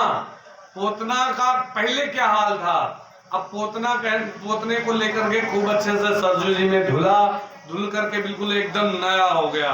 सूती कपड़ा तो रहा था चौका लगा वाला, तो पहले सूती रहा तो नया हो गया, और नया होकर के उसकी बनाई फूल बत्ती, और फूल बत्ती जो बना करके उसको डाला घी में, घी डाला और पुजारी को दे दिया। पुजारी से कहा इसकी आप आरती करना डेली, इसमें थोड़ा घी और डाल लेना। अब वो जो है पोतना कहने लगा, देखो अब आरती जब होने लगी तो पोतना कह रहा मेरा जीवन धन्य हो गया। कैसे मेरा जीवन धन्य हुआ जानते हैं, संत के समागम से मेरा जीवन धन्य हुआ। कहने लगा पोतना, एक संत ने लिखा बड़ा सुंदर कि धन्य है सत्पुरुषों का संग, धन्य है सत्पुरुषों का संग। पोतना कहने लगा, वो पोतना जो था वो पोतना कहने लगा धन्य है सत्पुरुषों का संग, धन्य है सत्पुरुषों का संग, बदल देता जीवन का ढंग, धन्य है सत्पुरुषों का संग। का मेरा क्या हाल था, पोता था रोता मैं पड़ा, रक्त मैल पीऊ बीच, कोई खून पड़ा रहा है, कोनो जानवर मरा रहा है, कोनो जानवर नीचे आवे, वो के बाद रगड़ी जाए ते मरी जाए हमारे द्वारा, और ओके बाद बार बार भेवा जाए, बार बार रगड़ा जाए, अंग अंग सड़ते गलते थे मेरे अंग अंग अंग अंग सड़ते गलते थे, कर्म बहुत था नीचे, आ गया था जीवन से तंग, धन्य है सत्पुरुषों का संग, धन्य है सत्पुरुषों का संग, धन्य है सत्पुरुषों का संग। कहने लगे फिर अब जब संत के पास मैं आया तब तो मेरा कल्याण हो गया। कहा क्या कल्याण हुआ, कहा महात्मा जी ने क्या किया, मांग करके लाए, उसके बाद निर्मल जल से मलमल करके करसो कर बहु प्रीत, निर्मल जल से खूब अच्छे से धुला, और यहाँ ने जबरदस्ती धोई, पटक पटक ना प्रेम से धुला, और उसके जितने मैल थी वो सब छूट गई। काफिर पोतना कह रहा है मेरी मैल सारी धुल गई, और कर आई मम उज्ज्वल काया, जो कोमल नवनीत, नवनीत जानते हैं किसको कहते हैं, मक्खन को, बिल्कुल कोमल बन गया, मक्खन की तरह सफेद हो गया। आप क्या पूछना है, जो कोमल नवनीत। और अब क्या पूछना है, बना मैं पूजा का अर्धंग, फूल बत्ती बना दिया ना, बना मैं पूजा का अर्धंग, धन्य है सत्पुरुषों का संग, धन्य है सत्पुरुषों का संग, धन्य है सत्पुरुषों का संग। फिर कहने लगा पोतना जो था वो कहने लगा अब तो क्या पूछना है, अब तो मुझे आरती के ऊपर रख देते फूल बत्ती, तो सभी आरती क्यों है ना, आरती क्यों देखे हुई, फूल बत्ती के जैसे जो है रख दिया जाता है फूल बत्ती, उसके बाद आरती झुलाते हैं, ऐसे ऐसे फिर ऐसे ऐसे ऐसे फिर ऐसे। तो कहा अब तो क्या पूछना है, झूला करूं आरती ऊपर, आरती के ऊपर तो बड़ा बढ़िया झलुआ झूलता हूँ, झूला करूं आरती ऊपर, गरुण करे गुणगान, जो घंटी बजाया जाता है, जो अगर मंत्र ना जान दो नहीं तो घंटी बजा दे, तो वहाँ वेद मंत्र के ध्वनि होती, गरुण माँ घंटी माँ घंटी बजा देगा तो मानो मंत्र बोलेगा, तो गरुण करे गुणगान, घंटिया तो बाजती आरती माँ, झूला करूं आरती के ऊपर और गरुण करे गुणगान, और देते हैं मेरे प्रकाश में दर्शन श्री भगवान। अब तो मेरे प्रकाश में भगवान दर्शन देते हैं। मेरा कैसा प्रकाश, जो फूल बत्ती, पहले तो लाइट वाइट रहा जुगाड़, पहले तो लाइट वाइट के जुगाड़ रहा नहीं, दिया हुआ चल रही, तो जैसे भगवान के मुंह के ऊपर आरती जाती है थी तो क्या होता था, भगवान का मुख चमक उठता था। किसके प्रकाश से, उस आरती के प्रकाश से। आप देते हैं मेरे प्रकाश में दर्शन श्री भगवान, लोग लेते हैं उमंग उछंग, धन्य है सत्पुरुषों का संग, लोग लेते हैं उमंग उछंग। लोग ताली बजाते हैं, बड़े प्रसन्न होते हैं कि आरती हो रही है, आरती हो रही है। तो ये किसकी बदौलत ये मेरा हाल हुआ? कहाँ मैं रगड़ा जाता था दीवार पर, कहाँ मेरी फूलवत्ती बन गई। तो ये किसकी कृपा से? संत की कृपा से। ये संत की कृपा से ये संभव हुआ। अच्छा, संत ने एक निर्जीव पोतने का कल्याण कर दिया। और वो माता जी जानते हो क्यों दुखी रहती थी? माता जी के लड़के के ब्याह 17 साल बीती गिरा, लड़के एक को नाती भय नहीं, नाती का पोतो तो कहा जाता है, तो एक को पोता नाती भय नहीं उनके। वो वही दुखी रही कि हमारे कुल का कोई दीपक नहीं हुआ। अब भगवान की कृपा से देखो उनके यहाँ भी एक बालक का जन्म हुआ, तो बड़ी प्रसन्न हुई माता और सखियों को बुलाया, स्वाहार गा रही थी। किसी सखी ने कहा ये कैसे पुण्य किए तुम्हारे यहाँ पुत्र जो है नाती पोता हो गया? अरे जानते हो क्या पुण्य किया? मैंने कहा क्या पुण्य किया? कहा मैंने पुण्य ये किया कि जो पोतना मैंने मारा था वही मेरा सबसे बड़ा पुण्य था। कहा कैसा पुण्य? मैंने पोतना वो प्रेम से नहीं दिया महात्मा जी को, पोता दियो न प्रेम सो।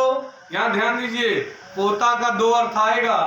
पहला तो पोता का मतलब पोतना, पोता दियो न प्रेम सो, रिस बस दीन हो मार, खींच के मारा रहा। और ऐसे पुण्य सो सखी मोरे पोता खेलत द्वार, ऐसे पुण्य से मेरे यहाँ पोता हुआ है। तो कहा जो मैं ऐसे संत को, यहाँ दूसरे पोते का अर्थ है नाती पोता, जो मैं ऐसे संत को देती प्रेम प्रसाद, प्रेम से अगर जो भिक्षा दे देती तो मेरे यहाँ सुत यूं उपजते, जैसे ध्रुव प्रहलाद, जैसे ध्रुव और प्रहलाद जी ऐसे संतों का प्रादुर्भाव होता है, ऐसे बालक जन्म लेते हैं महाभक्त। लेकिन मैंने पोतना मारा तो ये संत की कृपा होती, पोतना का कल्याण तो हुआ ही, इधर माता जी का भी जो इच्छा पूरी हो गई। और यहाँ भी ध्रुव जी को संत मिल गए। कौन? नारद जी। नारद जी ने उपदेश दिया, उपदेश देने के पश्चात ध्रुव जी गए तपस्या करने लगे बैठ करके। तब नारद जी बीच बीच में आए, लक्ष्मी जी भोजन लाए उनके लिए, और लक्ष्मी जी भोजन लाए और ध्रुव जी जो है लक्ष्मी जी ला करके भोजन ने और ध्रुव जी भोजन करें, उसके बाद तपस्या करें। इस प्रकार कुछ दिन चलता रहा। एक बात बता दे, कभी भी अगर भगवान का हम लोग चाहा जाए, अगर भगवान का चाहा जाए तो लक्ष्मी जी अपने आप पीछे पीछे आ जाती। एक बात बता दी, सौ को सीधी बात, जहाँ पति देव तहाँ पत्नी, मजबूरी बस आवत परत है, क्योंकि भगवान पहुंच के जहाँ। अच्छा एक बात बता दे, लक्ष्मी माता के दो भाई हैं, विष और मदिरा, और लक्ष्मी माता का सवारी है उल्लू, लक्ष्मी माता की सवारी है उल्लू। अच्छा माता जी जो अगर महामाई, कोई जैसे स्त्रियां अकेले तो जाती नहीं कहीं, जैसे माताएं अक्सर अकेले जल्दी नहीं जाती हैं, कोई ना कोई किसी बालक को ले लेंगी, अपने भाई को ले लेंगी, या और जाना भी नहीं चाहिए, या अपने पति देव को ले लेंगी, या फिर जो है किसी को साथ में जरूर लेकर के बाजार जाएंगी, अकेले नहीं जाएंगी। क्यों?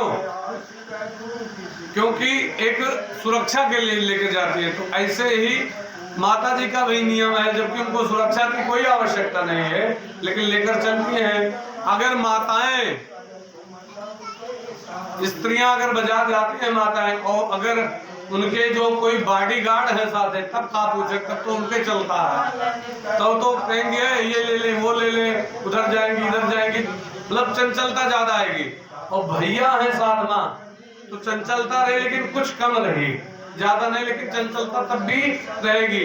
और अगर बाजार गई है पति देव साथ है तब शांत बनी रही है, बिल्कुल ज्यादा चंचलता नहीं दिखाई, ठीक है, नहीं तो इधर खड़ी चट से बाजार में पड़ी जाए, होता कि नहीं, तो वे शांत नहीं है।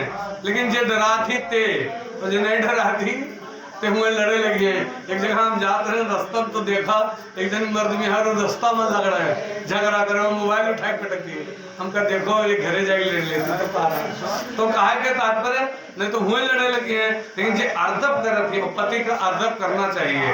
तो वो हुए पे हैं, उनको डर लगेगा कि कहीं कुछ ज्यादा छिलमिलाहट हुई तो पति देव एक लगा देंगे। तो लक्ष्मी माता के जो अगर अपनी सवारी के साथ में गई, जिसके यहाँ पहुंची तो जेके ज्यादा धन आ जाता है कि उल्लू हो जाता है, जेके ऊपर लक्ष्मी जी सवार रही। उल्लू के तात्पर्य ये मेयर कि ध्यान दीजिए, उल्लू के तात्पर्य ये मेयर कि एक जगह हम पूजा करते हैं रुद्राभिषेक की, हाँ शंकर जी के मंदिर में कोनो अनुष्ठान करते हैं तो एक माता जी आई सुनावे तो हम है, लेकिन उल्लू आकर वाली तो बात हुआ है। कहा कि महाराज अरे रुपया अतरा है हमारे लगे, लाइट तो तुम्हें रुपया पार्टी दे शंकर जी का कहा रुपया तो अतरा है हमारे लगे, तुम्हें लाइट रुपया पार्टी दे, लेकिन अब क्या लाभ है। लेकिन अब कहा कहे अब रुपया की कमी नहीं महाराज हमने, अब वो भगवान से कहा थे कि हमें सुनाओ कहीं, हमारा फर्क नहीं बनत रहा, फुटुर फुटुर रहा तो सुनाओ हमें। तो हमका देखो अब मनवाई उदाहरण ले लें कि देखो ज्यादा धन भाई मने इसे उल्लू हो जाते, बताओ भगवान का तो रुपया पटो। तो और जो अगर ये नहीं हुआ पति देव नहीं, वो जो है वाहन नहीं आया साथ में, तब जानते हो क्या आवत है, दो जने और हैं, विष और मदिरा बोतल खुले लगे थी, यही है एक टूरे अक्सर शाम का और बड़ी भीड़ लग रहा। तो जिसके यहाँ धन ज्यादा आता है और बेढंगे ढंग से आता है, ईमानदारी से नहीं आता है, उनके यहाँ बोतल खुलने लग जाती है। अब बोतल खुले थी तब रास्ता रात में चेस होता है, अब समझ गए होंगे क्या, मदिरा पान होने लगता है। जो उससे बच गए एक बात बताएं, ज्यादा चाह नहीं करनी चाहिए। एक संत लिखे थे कि चाह पैसों से आनों में आती रही। चाह का मतलब है वो पिए वाली चाह नहीं, चाह का मतलब इच्छा। पहले कैसा चलता था आप लोग बुजुर्ग हैं जानते होंगे, हमारे लोगों का तो जन्म ही नहीं हुआ था।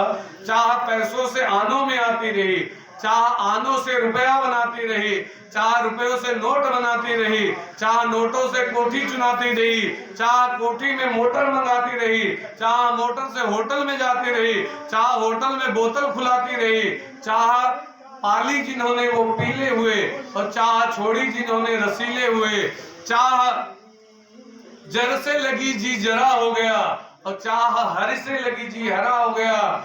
चाह उनकी किसकी, चाह इस परमात्मा की हमें हरदम चाहिए। अगर वो परमात्मा मुझे चाहे तो फिर क्या चाहिए, लेकिन धन की चाह रहती है और धन की चाह में जानते हो तो मदिरा आने लगता है, बोतल खुलने लगती है और वहां जोन नाली वाले लोटा तो सब कुछ पाएंगे। बोले वृंदावन बिहारी लाल की। और फिर जो ये नहीं हुआ तो श्रीमती जी यही मेरा आ जाए घरे, वो इतनी भर बात हुई झगड़ा फुटुर वो जहर खाए ले हैं। वैसे जहर खाए बड़ा खतरनाक होता है, अपना तो मरबे की ही पर ये तो योनी चुड़ैल बनत ही। तो बात बताए दे जहर खाए के फांसी लगाए मरी ते पक्का है चुड़ैल बनत ही। और अपन तो गोड़ी ली उसके बाद घरों वाले उनका गोड़ी लेते उनका जीते उनका लोगन का जेल पहुंचाए देते। और उनके तो चलो वो बेचारे जेल से कोनो जमाना छूटी हुआ होता है, लेकिन इनके मोक्ष ना होता है। जी चुरैल बनी ते दूसरे पकड़े थी तो वहां जो होती कौन आप लोग जानते हो।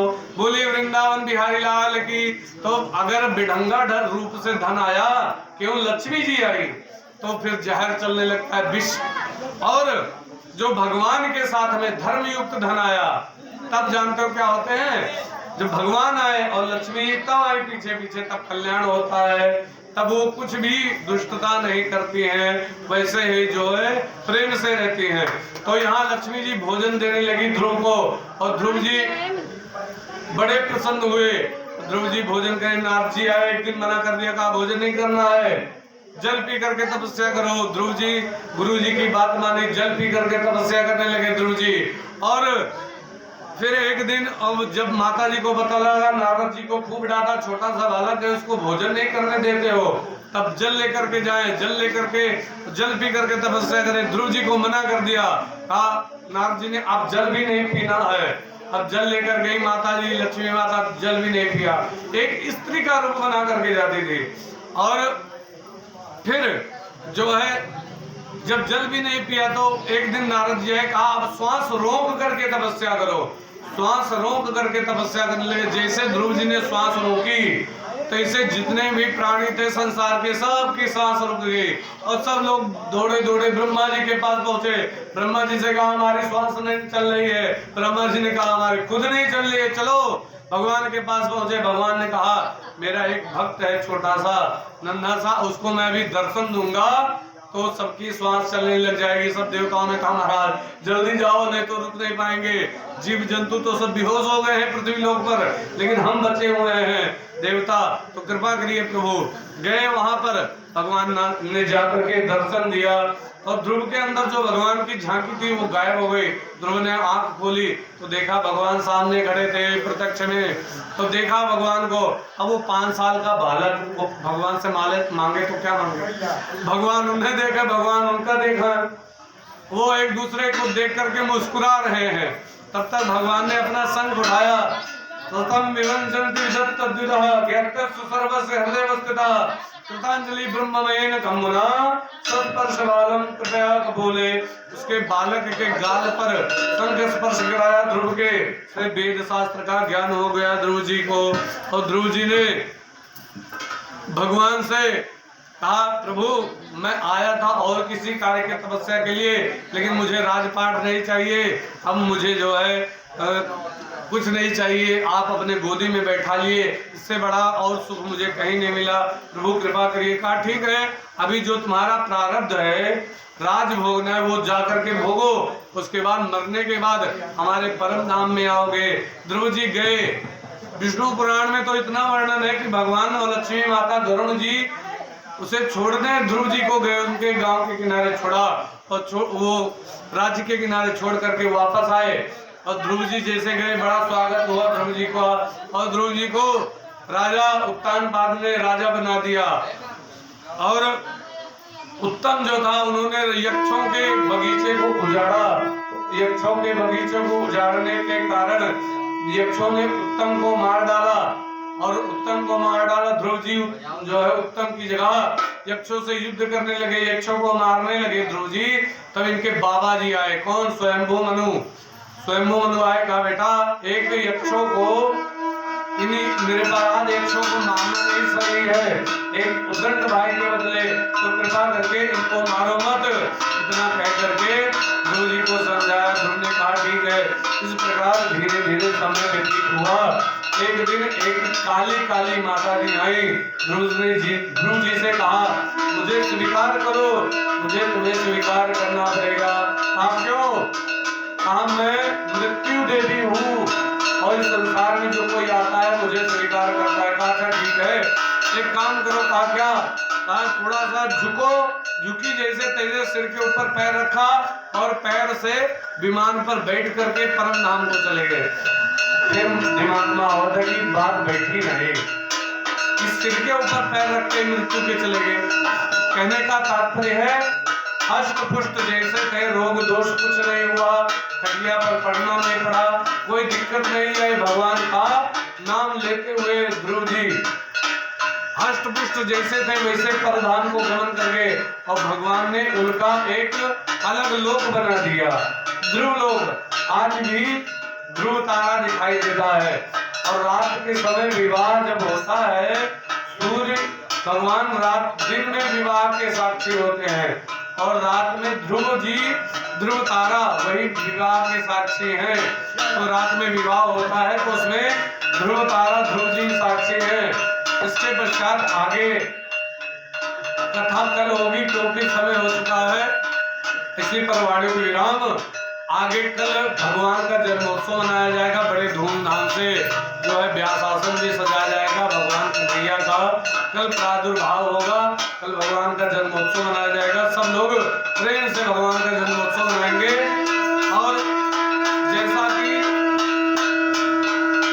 आगे की कथा कल जो कुछ भी हो पाए, ये हम नहीं कहते कि ये कथा कहेंगे। देखो नारायण की इच्छा से जो कथा हो पाए, क्योंकि भागवत में कथाएं इतनी हैं, समस्त कथाएं 7 दिन में कह पाना उचित नहीं होता है, संभव नहीं है। तो इसीलिए इसको जो है इसको पाठ करके पूरा किया जाता है, पारायण करके पूरा किया जाता है। इसी पर वाणी को विराम। आइए प्रेम से हम लोग भगवान के पावन नाम का स्मरण करेंगे।